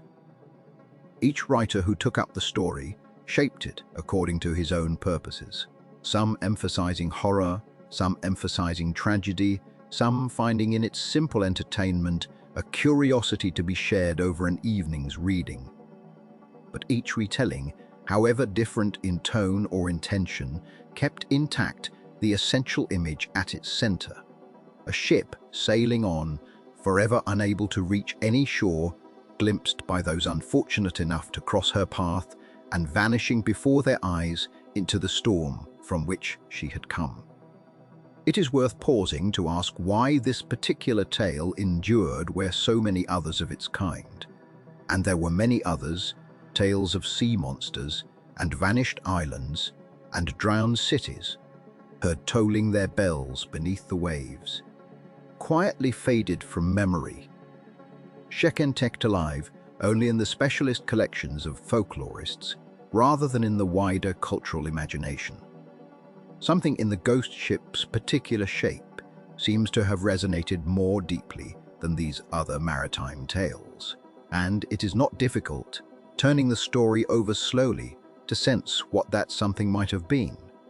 There is, first, the idea of eternal punishment, a captain condemned not to death, which every sailor faced, and in some sense made peace with, but to endless, purposeless continuation, sailing on and on without ever arriving. For men whose lives were already defined by long absence from home, by months and years spent chasing a horizon that always receded before them, this image of a voyage with no possible conclusion must have carried a particular weight, a nightmare version of their own condition, exaggerated only slightly beyond the ordinary hardship of the trade. There is, second, the theme of defiance against nature and against the order of things. The captain who swore he would round the point, though it took him until Judgment Day, who set his will against the will of the storm, and was answered in the telling, not with simple destruction but with a punishment tailored precisely to the nature of his offense. This is an old shape in human storytelling, the tale of hubris meeting consequence, but the sea gave it a particular vividness, because the sea was the one force every sailor knew could not be defied, could not be outlasted by will alone. And yet here was a captain who had tried anyway, and who was made endlessly that his will had indeed been insufficient, without ever being granted the release of failure's ordinary conclusion. And there is, third, simply the image itself. A ship glimpsed at a distance, sails full, moving with purpose through weather no ordinary vessel could survive. And then, gone. This image required no explanation to carry its power. It worked on the same part of the mind that responds to any sight of something moving where nothing should move, something present where the world insists nothing can remain. Whatever meaning was attached to it, curse, punishment, haunting, warning, the image beneath the meaning did its own quiet work, and it is likely that this image alone, stripped of every embellishment added by poets and composers. It is also worth noting how much the story changed even as it endured, how little agreement existed across all these tellings on what precisely had happened to the ship or why. In some versions, the captain's crime was blasphemy, a direct insult against the divine spoken into the teeth of the storm. In other versions, there was no crime at all, only misfortune. A ship simply caught through no fault of her master, in a curse, not of her own making, perhaps inherited from cargo she carried or waters she crossed. In still other versions, the story lost its moral shape entirely and became simply a haunting, unexplained and unexplainable, a thing that happened because the sea was old and strange. Some tellings gave the ship a name, the Flying Dutchman herself, master and vessel merged into a single legendary entity, while others spoke only of an unnamed captain, a nameless ship, details left deliberately vague so that the story might be set anywhere, attached to any vessel, told by any sailor who wished to claim he had seen her.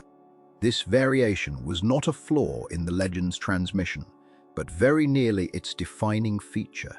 The story survived precisely because it was never fixed, never told the same way twice, capable of absorbing whatever meaning each teller needed it to carry.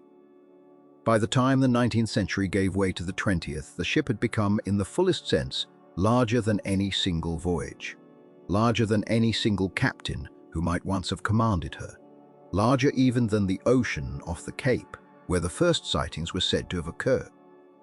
She belonged now to opera houses and to reading rooms, as much as to ships' decks and harbour taverns. She had become a figure of speech, a shorthand for hopeless wandering, invoked by writers and speakers who had never set foot on a ship at all. Whatever specific vessel, whatever specific captain, whatever specific storm had first given rise to the tale, and by this point it scarcely mattered whether such specifics had ever truly existed. The legend itself had achieved a kind of permanence that no wooden hull, however well built, could ever have achieved on its own. The ship could not reach port. But the story of the ship, it seemed, had found harbour everywhere at once. And yet the legend did not remain only in the realm of taverns and printed pages. It continued to find its way into the logs of ships that had every reason to record only weather and position, only the ordinary business of a vessel moving through ordinary water. It is here in these unlikely places that the story of the ghost ship takes on a different texture altogether. Not the texture of folklore, repeated at a safe distance from the sea, but the texture of testimony given by men trained to distrust exactly this kind of testimony, men whose professional lives depended on precision, sobriety, and the studied avoidance of superstition. The 19th century, in particular, produced a cluster of accounts that historians and skeptics alike have found difficult to dismiss entirely, if only because of who made them. These were not accounts offered by frightened merchant sailors alone, men whose long months at sea might be forgiven for producing strange visions in the mind.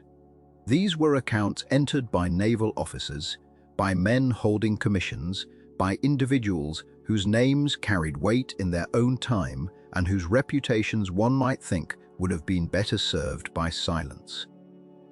Consider the celebrated case recorded aboard a Royal Navy vessel in the year 1881 during a long voyage that carried among its officers a young prince who would one day wear a crown. He was 13 years old at the time, midshipman still finding his footing among the rigging and the routines of naval life, sailing alongside his brother on a training cruise meant to prepare young men of rank for a lifetime of service. The ship moved through the waters off the coast of Australia in the deep hours before dawn, the kind of hour when a ship's watch grows quiet and the mind, however disciplined, begins to soften at its edges. It was in this hour that the lookout first called out. A strange red glow had appeared on the horizon. He said, unlike any running light a natural vessel ought to carry, unlike any reflection the moon or the stars might reasonably produce upon the water. Officers were summoned. More than one pair of eyes confirmed what the lookout had seen, a spectral light hovering above the waves. And within that light, or perhaps around it, the unmistakable outline of a sailing ship, her masts and rigging rendered in a pale and eerie luminescence, moving across their bow at a distance close enough to be alarming, far enough to defy easy explanation. The account, as later published, described the vessel as appearing to glow from within, her sails catching no wind that the crew of the modern ship could feel, her hull seeming to rest upon the water without the customary wake a vessel of her apparent size would produce. And then, as suddenly as she had come, she was gone. Not faded gradually into fog, not sailed off toward some distant point on the horizon. but simply absent, as though she had never been there at all, leaving only the ordinary darkness of a Pacific night and the uneasy silence of men who had all seen the same impossible thing and could offer no comfortable explanation to one another. What makes this account remarkable is not merely its content. Such visions had been reported for over a century by that point, but its provenance. It was entered into the ship's log by more than one officer independently. It was witnessed, according to the record, by upward of a dozen men on watch, officers and crew alike, none of whom, by the standards of naval discipline, could be easily dismissed as fanciful or unreliable.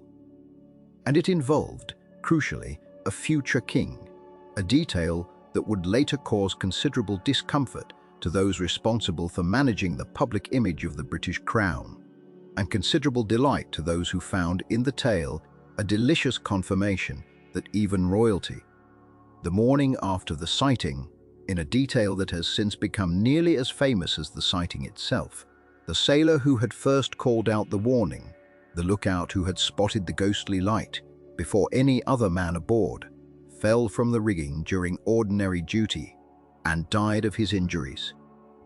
Whether this was coincidence, as the more rational among the crew insisted it must be, or whether it was something else, as the more superstitious among them quietly believed, the death did nothing to weaken the story's hold on those who had witnessed the strange vessel. If anything, it deepened the sense that something genuinely uncanny had crossed their path that night, that the ship they had seen carried with it not merely the memory of an old legend, but some active and lingering danger, some old maritime law that punished those who looked upon her. This was not the only such account, though it remains perhaps the most famous, elevated as it was by its connection to a name of royal consequence. Other logs kept by other ships in other decades tell similar stories with similar patient detail. A merchant vessel rounding the Cape in the middle years of the century reported a spectral ship sailing directly into the wind, her sails filled and taut in a direction no natural vessel could have managed, moving with a strange, deliberate purpose across water that should have made such a course impossible.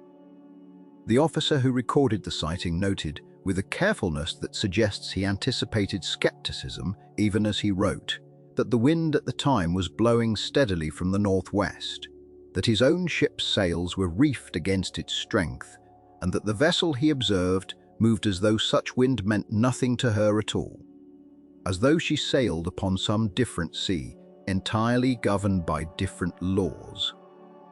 Another account, this one from a British India Company ship in the 1832, described lights upon the water that resolved upon closer observation through a glass into the shape of a full-rigged ship, her decks and rigging visible in unnatural clarity despite the darkness of the hour before the entire vision simply dissolved, leaving the officers who had watched it uncertain whether they had witnessed a ship at all or merely some trick of light and fatigue conspiring together in the isolation of a long night watch.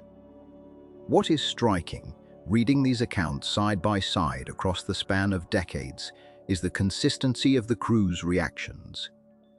There is, in each case, an initial reluctance to speak, a hesitation among the officers to be the first to give voice to what they believe they are seeing, as though naming the vision might make it more real or might expose the speaker to ridicule should the strange lights prove, in daylight, to have been nothing more than a distant fishing vessel or a trick of atmosphere. There is, following this hesitation, a murmur that spreads quickly through the watch, a hushed and urgent conversation conducted in low voices as sailors confirm to one another that yes, they too see it, that they are not alone in their vision, that whatever this is, it is being witnessed collectively and not merely imagined by one troubled mind. And there is, in more than one account, evidence of prayer. Old sailors crossing themselves in the old way, murmuring words half-remembered from childhood chapels, invoking protection against whatever this vessel might portend. Even officers who considered themselves men of reason Men educated in the sciences of navigation and the disciplines of naval command were recorded as having paused in these moments to offer some quiet acknowledgement of the old fear, some private concession that the sea still held mysteries their training had not prepared them to face.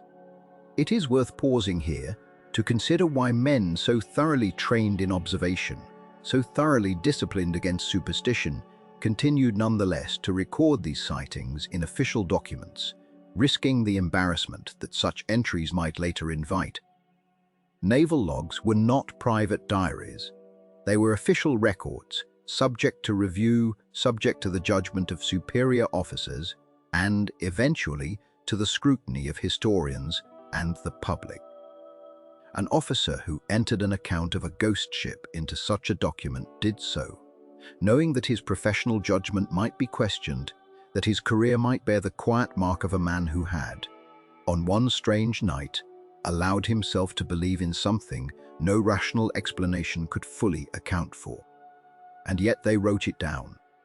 Again and again across decades and oceans, disciplined men picked up their pens and recorded what they had seen, offering careful details of position and weather and the behavior of the strange light, as though the very carefulness of the record might lend it credibility, might separate their account from the wilder tales told in taverns by men who had never held a naval commission in their lives.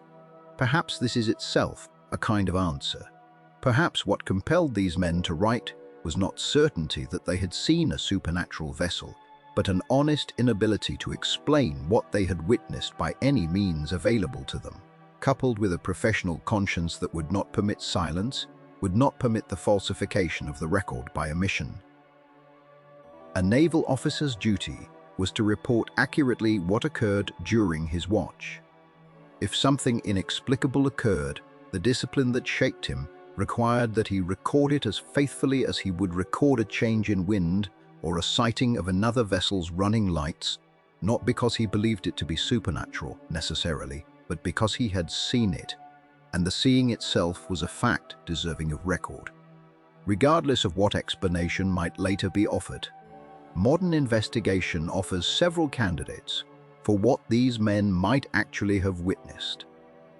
Certain atmospheric conditions, particularly at sea in the hours before dawn, can produce what sailors call a fata morgana, a species of mirage in which distant objects, a ship far below the horizon, a headland many miles away, are refracted upward through layers of air at different temperatures, appearing to float above the water's surface in distorted and often luminous form.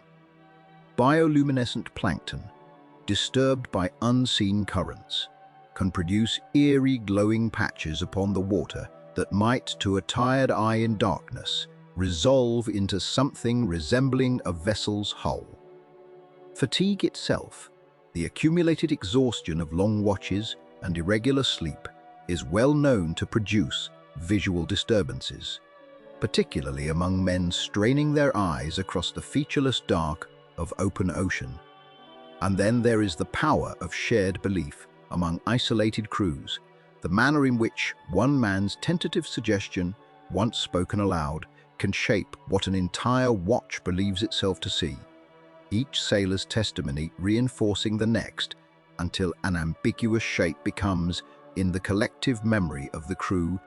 None of this fully explains every detail in every account. But together, these natural phenomena, combined with the psychological pressures of isolation, exhaustion, and inherited legend, offer a plausible frame within which even the most careful and disciplined observers might have honestly recorded something they could not otherwise name.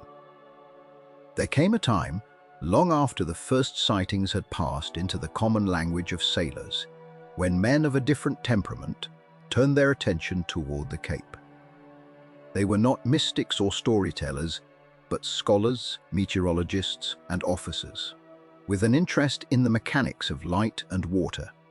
And they approached the legend of the ghost ship, not to dismiss it, but to understand what lay beneath it.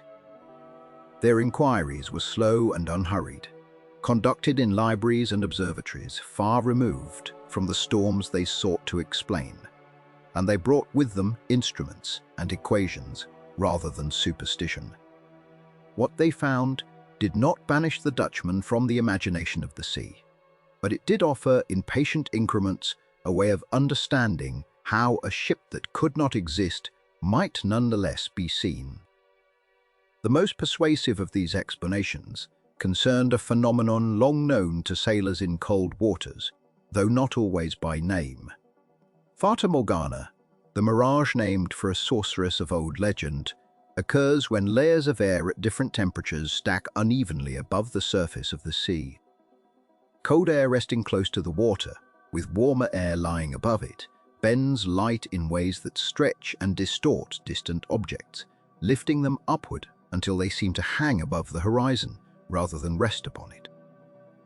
A ship many miles away, invisible to the naked eye under ordinary conditions, might in such moments be lifted into view, its hull stretched thin and pale, its masts elongated into something resembling wings or spires. Sailors who observed such an image without knowledge of the atmospheric conditions producing it could be forgiven for believing they had seen a vessel not of this world, floating above the waves, as though suspended by something other than water. Those who studied this phenomenon in later centuries found that the temperature gradients required for such displays were far from rare near the Cape of Good Hope, where cold currents moving northward from the Antarctic met warmer air drawn down from the tropics. Collision of these two bodies, one chilled and dense, one warm and buoyant, created precisely the layered instability that Fata Morgana required. In certain seasons, under certain skies, the conditions for such a mirage might persist for hours, shifting and reforming as the air itself shifted, producing not a single fixed image, but a series of trembling, half-formed shapes. A ship glimpsed in such light might seem to advance and retreat, to grow bright and then fade, to hold its shape for a long moment, and then dissolve into mist, exactly as the old accounts described. There were other forms of refraction as well, less dramatic, but no less capable of deceiving the eye. Ships sailing low against a bright horizon, their hulls obscured by haze or the curvature of the sea, could appear to float with no visible waterline, giving the impression of a vessel unmoored from the ocean itself. Under moonlight, wet sails could take on a pale luminescence that some observers likened to an unnatural glow, though it required nothing more than the reflection of light against damp canvas. Storms that carried dust or salt spray into the upper air could scatter light in unusual ways, casting a sickly and unfamiliar color across a distant sail. None of these things was supernatural. All of them were the ordinary behavior of light and water, behaving exactly as they had always behaved, but rendered strange by distance, darkness, and the particular vulnerabilities of men who watched the sea for months without rest. For it was not only the physics of light that scholars turned to, but the condition of the men who witnessed it. Long voyages in the age of sail exacted a toll that modern observers sometimes underestimate, accustomed as they are to lives measured in days rather than months. A sailor rounding the Cape might have been at sea for the better part of a year, sustained by preserved food, brackish water, and short broken periods of sleep interrupted by watches, storms, and the endless demands of the rigging. Isolation of this kind, prolonged and unrelenting, was known even then to alter perception, to blur the line between waking observation and something closer to dream. Fatigue narrows attention. It heightens suggestibility. It makes the mind more willing to complete a pattern from fragments, to see a face in the clouds or a ship in the mist, because the exhausted brain, starved of rest and varied stimulus, reaches eagerly for anything that resembles meaning. Add to this the particular psychological pressure of the Cape itself, a place already burdened with centuries of loss before the Dutchman's name was ever spoken. Every sailor who approached those waters carried with him the accumulated stories of wrecks and disappearances, the names of ships that had gone down in living memory. the private fears he had inherited from older men who had made the passage before him. Expectation is a powerful lens. A man primed by rumor to expect something uncanny near the Cape was far more likely, upon seeing an ambiguous shape in the fog, to interpret it as the ghost ship rather than as a trick of weather.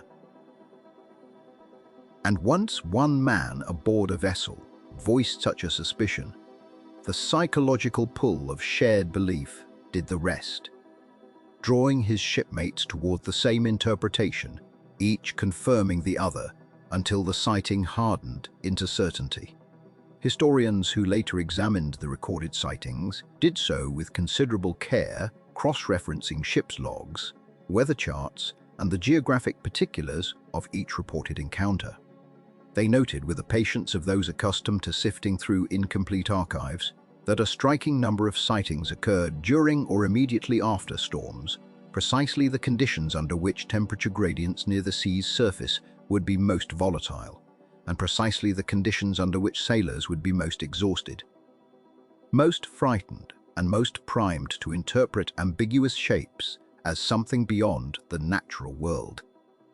They noted, too, that many of the ships reporting sightings were themselves rounding the Cape under difficult conditions, laboring against the same winds and currents that had doomed the original Dutchman in the story, which meant that the men aboard were already contending with fear, fatigue, and the psychological burden of danger before they ever looked toward the horizon and saw something they could not name.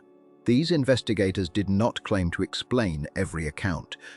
They were careful, in their published findings and private correspondence, to distinguish between sightings that could plausibly be attributed to mirage or exhaustion and the handful that resisted easy explanation, including detailed accounts from multiple independent witnesses, occasions when instruments recorded no unusual atmospheric conditions at all, and testimonies from officers not given to superstition or exaggeration, men whose professional reputations depended on sober and accurate observation.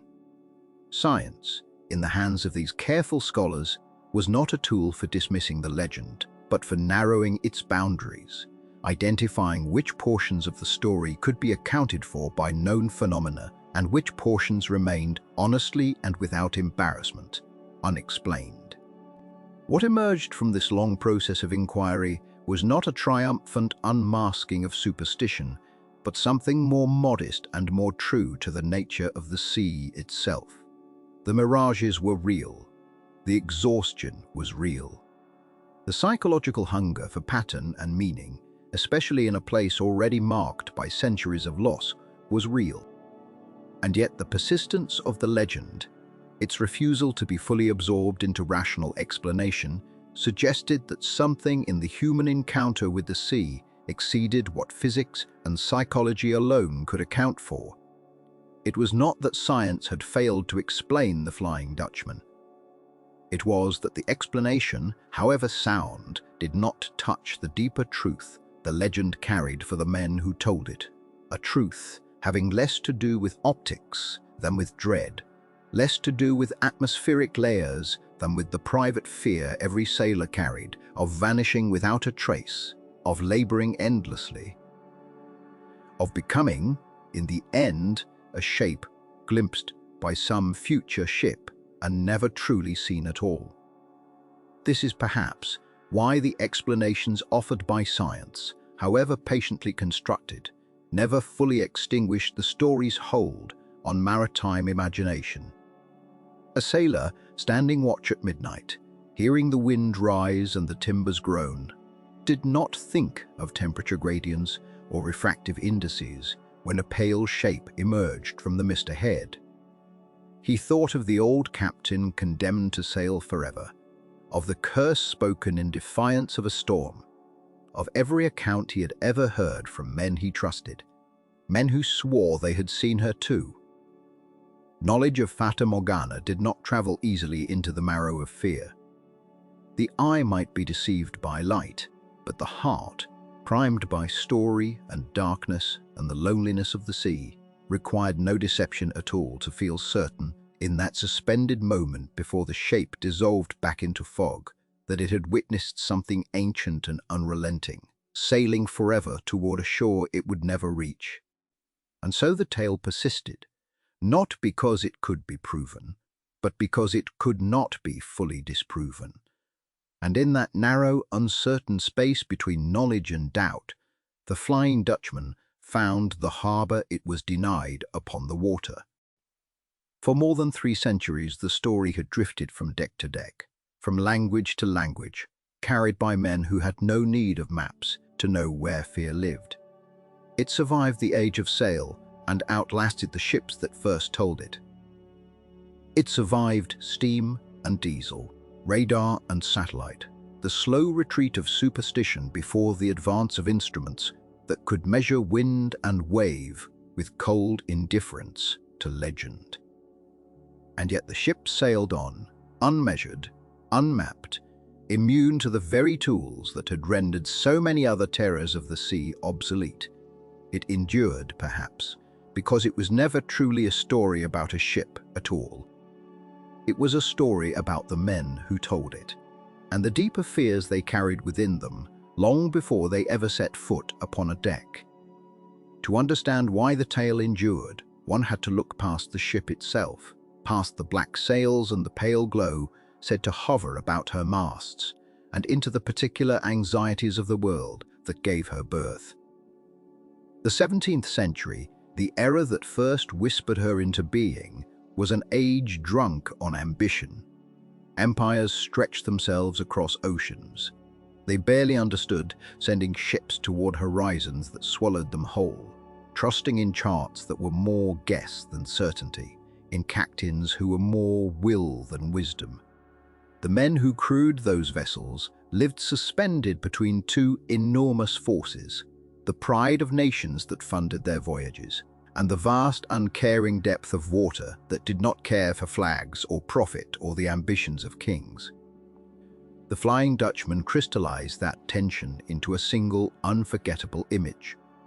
Here was a captain who dared to defy the storm itself, who spoke oaths of pride into wind that did not listen, who believed his will and his skill sufficient to overrule the sea.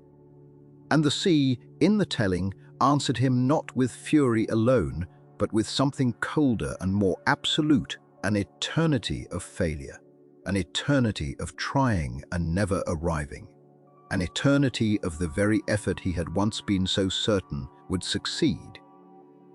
It was this symbolic architecture that gave the tale its staying power long after the specific details of captain and cargo and route had blurred into inconsistency. The story was never really about Hendrik van der Decken, if such a man had ever truly lived. It was about the shape of human overreach, when it met a force too large to bargain with. Sailors who repeated the tale in taverns and forecastles were not merely passing along a ghost story to frighten the newest hands aboard. They were rehearsing in narrative form a truth they carried with them every time they left port, that the sea did not care how skilled a captain was, how proud his ship, how urgent his cargo or his ambition. The sea simply was vast and patient and indifferent, and against that indifference, human pride could only ever be a small and temporary thing. The story of the Dutchman gave that indifference a face, or rather, gave it the shape of a punishment, transforming an abstract and unbearable truth into something a sailor could name, could fear specifically, could point toward on a foggy horizon and say there. But there was another layer beneath the symbolism of pride and punishment, one that touched something even more intimate in the sailors who told and retold the tale across the centuries. The image of the ship condemned to wander forever, never making port, never completing its voyage, mirrored a fear that lived quietly in the chest of every man who sailed far from the harbors of his birth. It was the fear of dying unmoored, unrecorded, unremembered. Sailor lost overboard in a storm 1,000 miles from land, left behind no grave that his family could visit, no marker that time would not erase. no fixed point where his name could be spoken and mean something to those who mourned him. He simply vanished into the log, a name crossed through, a line in a report that might or might not reach the ones who waited. The Flying Dutchman, doomed to sail forever without ever reaching shore, was in some sense every sailor's quiet nightmare, made literal to be caught in perpetual motion, always trying to come home and never arriving, never resting, never being properly buried or properly mourned. When men at the rails spoke of seeing her in the mist, they were not only frightened by the idea of a cursed ship, they were frightened by the recognition of themselves in her rigging, by the possibility that they too might vanish into the vast indifference of the ocean and be reduced to nothing more than a shape half seen by someone else's crew generations later in a fog no one could fully explain. This mirroring was perhaps the truest reason the tale refused to fade, even as science offered its patient explanations. A phenomenon like Fata Morgana could account for the shape on the horizon, could explain the impossible hovering of a ship above the waterline, the eerie stretching of light across cold and warm layers of air. But no scientific account could touch the deeper function the story served, because the story was never trying to explain an optical event. It was trying to give voice to something sailors already felt and had no other way to express: the loneliness of a life spent between two horizons, belonging fully to neither, and the quiet dread that one day the sea might simply keep them, without ceremony, without record, the way it seemed to keep the Dutchman. Over time, the tale did what all enduring legends eventually do. It outgrew its origins, began to attach itself to other objects, other vessels, other stories, until its name became less a reference to one specific ghost ship and more a symbol available for any tale of maritime dread. Ships across different navies, different eras, different oceans came to be nicknamed the Flying Dutchman, sometimes affectionately, sometimes as a warning, whenever they gained a reputation for bad luck, for vanishing in storms, for appearing where they should not have been. The name became a kind of shorthand, understood by sailors, regardless of language or flag, for the particular horror of a vessel caught outside the normal rules of arrival and departure. Even those who had never heard the original tale in full detail understood instinctively what it meant to call a ship a Flying Dutchman. It meant a vessel unmoored from ordinary fate, a ship that belonged to the sea in a way that no living crew ever fully could. The story's shape, too, echoed forward into other cultures and other seas, taking new names and new details while preserving its essential architecture. Ghost ship legends appeared along coastlines the original Dutch and Portuguese sailors never touched, each one carrying some version of the same haunting core. A vessel that could not complete its voyage, a crew condemned to sail without rest. These tales grew independently from the shared fears of maritime peoples everywhere, or whether they drifted outward from the original telling, carried by sailors who traded stories as readily as cargo. The effect was the same. The Flying Dutchman became less a single legend and more an archetype, a vessel-shaped container into which any culture touched by the sea could pour its own version of dread. Long after the age of sail gave way to steam, long after steam gave way to diesel, and then to vessels guided by satellites overhead, the shape of the story remained recognizable in film, in literature, in the quiet superstitions: a ship without a port, a crew without rest, a curse spoken once, in defiance, and never lifted. What made this endurance more remarkable and more worthy of quiet reflection was the simple fact that the Flying Dutchman left behind no wreck.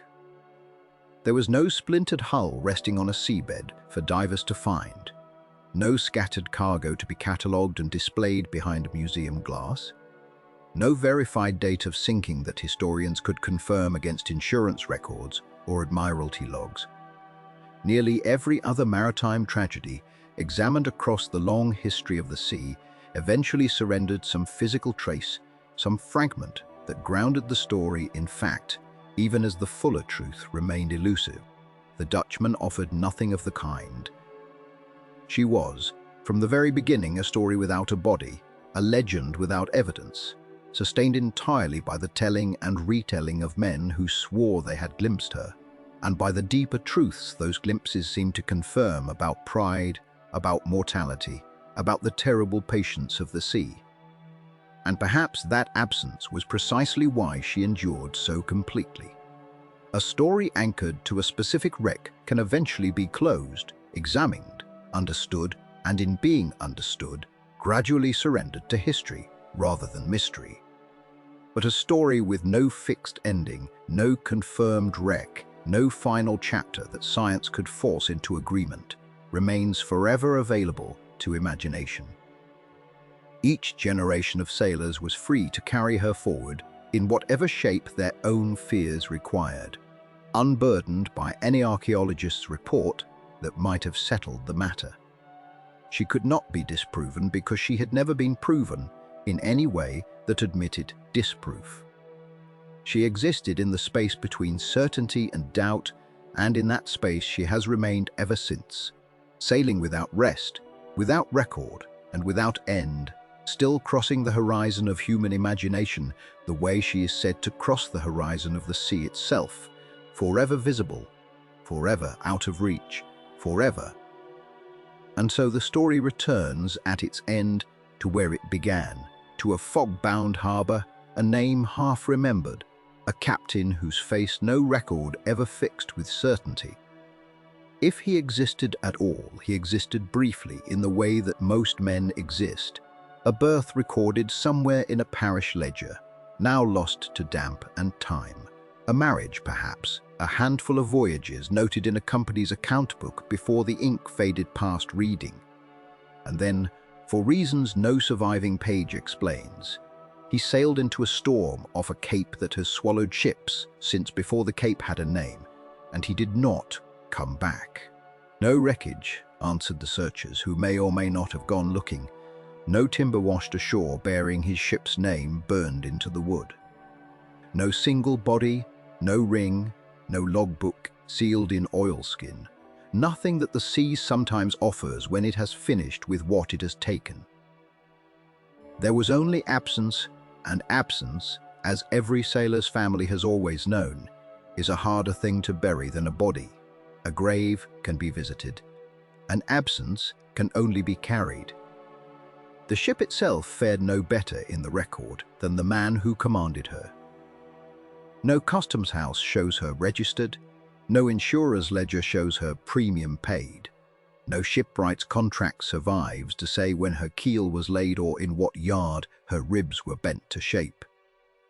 She may have been Dutch if the earliest tellings are to be trusted, sailing under a flag that dominated the Eastern trade for the better part of 2 centuries. She may have been English, reshaped by later storytellers who wanted a villain closer to home. She may have been no particular ship at all, but a composite of 100 vessels that went down nameless in that stretch of ocean, their stories folding together over the years. The way separate currents merge into one indistinguishable flow. The sea does not care whose ship it takes. It has never once paused to sort its wreckage by nationality, by builder, by the ambitions carried in the hold.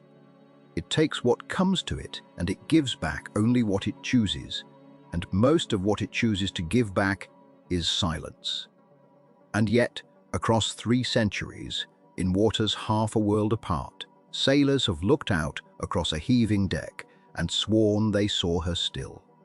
Off the Cape of Good Hope, where the story is said to have begun, in the grey light before a gathering storm.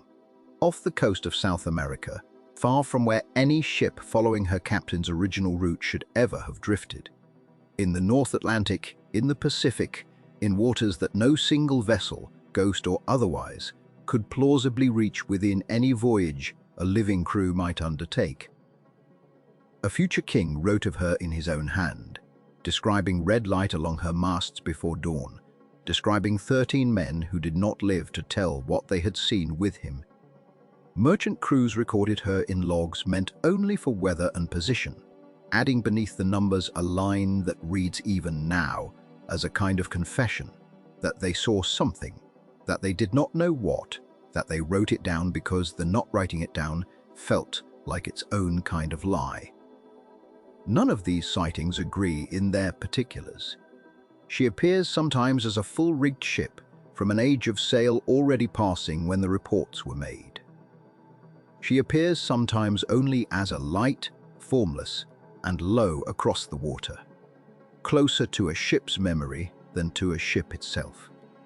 She appears to men who by every account were sober, competent, unwilling to risk their reputations on a story that would follow them into every port for the rest of their working lives. And still, they told it.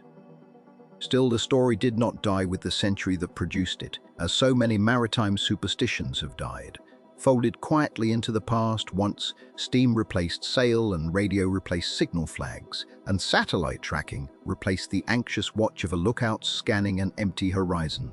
She persisted. Past all of that, she persists still in the modern telling updated for tankers and container ships, for men who carry phones in their pockets and could photograph her if she ever gave them the chance, and who never quite do because she is never quite there long enough or never quite solid enough. Consider her one final time as she is most often described, not in the frenzy of the original storm, not in the chaos of ropes parting and timbers failing, but in the quiet aftermath that every telling eventually arrives at, the image that has outlasted all the others. A ship at the edge of a storm that is passing, or perhaps only gathering, it is never entirely clear which. Her sails are full, though the account always insists there was no wind to fill them. Her hull rides low and dark against water the color of iron, indistinguishable at first from the waves themselves, a shape that could be mistaken for a swell or a trick of exhausted eyes. And then, along her masts a light, not the warm gold of a ship's proper lantern, not the cold white of a modern running light, but something without clear source, something that seems to come from within the wood itself, as though the ship were lit from a fire that had long since gone out but had never quite finished burning. The light catches the edge of her sails and holds there briefly, long enough for whoever is watching to be certain they have seen it. And then the mist comes in, or the storm swallows the horizon, or the ship simply is not there anymore, in the way that dreams simply are not there anymore upon waking, without a clear moment of departure. Only the certainty of absence where a moment before there had been presence. No one has ever explained satisfactorily why the sea keeps stories like this one when it discards so much else. It has swallowed entire fleets without leaving a single account behind. Ships with proper names, proper captains, proper cargo manifests, gone in storms that left no survivor to carry the tale to shore. History simply closed over them the way water closes over a dropped stone, without a mark, without a memory. And yet, a ship that may never have existed at all has been carried forward for 300 years by men who had every reason to keep it to themselves. And did not, perhaps. The sea does not keep ledgers because it has no need of them. It does not require memory to do what it does. It rises and falls whether or not anyone is watching, whether or not anyone survives to describe it, whether or not any name is ever attached to what it takes. The keeping of the record has always been a human task, laid over an indifferent surface that owes us no such courtesy. The sea does not remember the Dutchman, it does not remember any ship. It simply is, vast and continuous, taking what comes to it and offering nothing back by way of explanation. And it is we, standing on the shore or leaning against a rail at night, who cannot bear that silence, who fill it instead with lanterns that should not be lit, and sails that should not be full, and captains who cannot die because dying would mean the story was finished, and some part of us has never wanted this particular story to finish. Perhaps that is the quiet truth beneath 3 centuries of sightings, beneath the poems and the operas, and the sober officers' log entries written by men who never once believed in ghosts before that night and never quite disbelieved again afterward. Some voyages are not meant to end, not because the sea grants them any special mercy, but because the story of their unending has become more useful to us than any resolution could ever be. A ship that reaches port wrecked or triumphant becomes history, fixed, dated, filed away. A ship that never reaches port at all becomes something else entirely. Head. It becomes a shape we can pour our own uncertainties into, our own fear of the vast water that carries so much of the world's trade and so much of the world's grief. Our own suspicion that ambition sailed too far into a storm it did not understand and paid a price no living witness was left to describe. Quote, "The Flying Dutchman does not need a shipwright's contract or a captain's grave, because what she carries has never really been about wood or bone. She carries the shape of every voyage that vanished without explanation, every family that waited at a harbor for a ship that never came, every sailor who has ever looked out at a storm gathering on the horizon and felt for just a moment that the sea was closer to something aware than they had been taught to believe. She sails there still, if the old stories are to be trusted, somewhere past the edge of what any chart accounts for, in the space between memory and myth, where certainty has no purchase and doubt has never quite managed to settle the matter either. Let her sail on a while longer. Let the light along her masts flare once more for whoever happens to be watching, and let it fade again into mist before anyone can be certain of what they saw. There will be other voyages to follow, other ships that slipped from harbor into weather. They did not survive, other names half remembered and half invented by the centuries that carry them forward. For now, let this one go quiet, the way the sea itself goes quiet after a storm has passed, without ceremony, without resolution, only the sound of water settling back into its old undisturbed rhythm. If you would like to return for more lost voyages, more ships that slipped beneath the record and left only silence behind them, you are welcome back here anytime rest calls you toward the sea. The waves continue, unbroken, beneath the dark.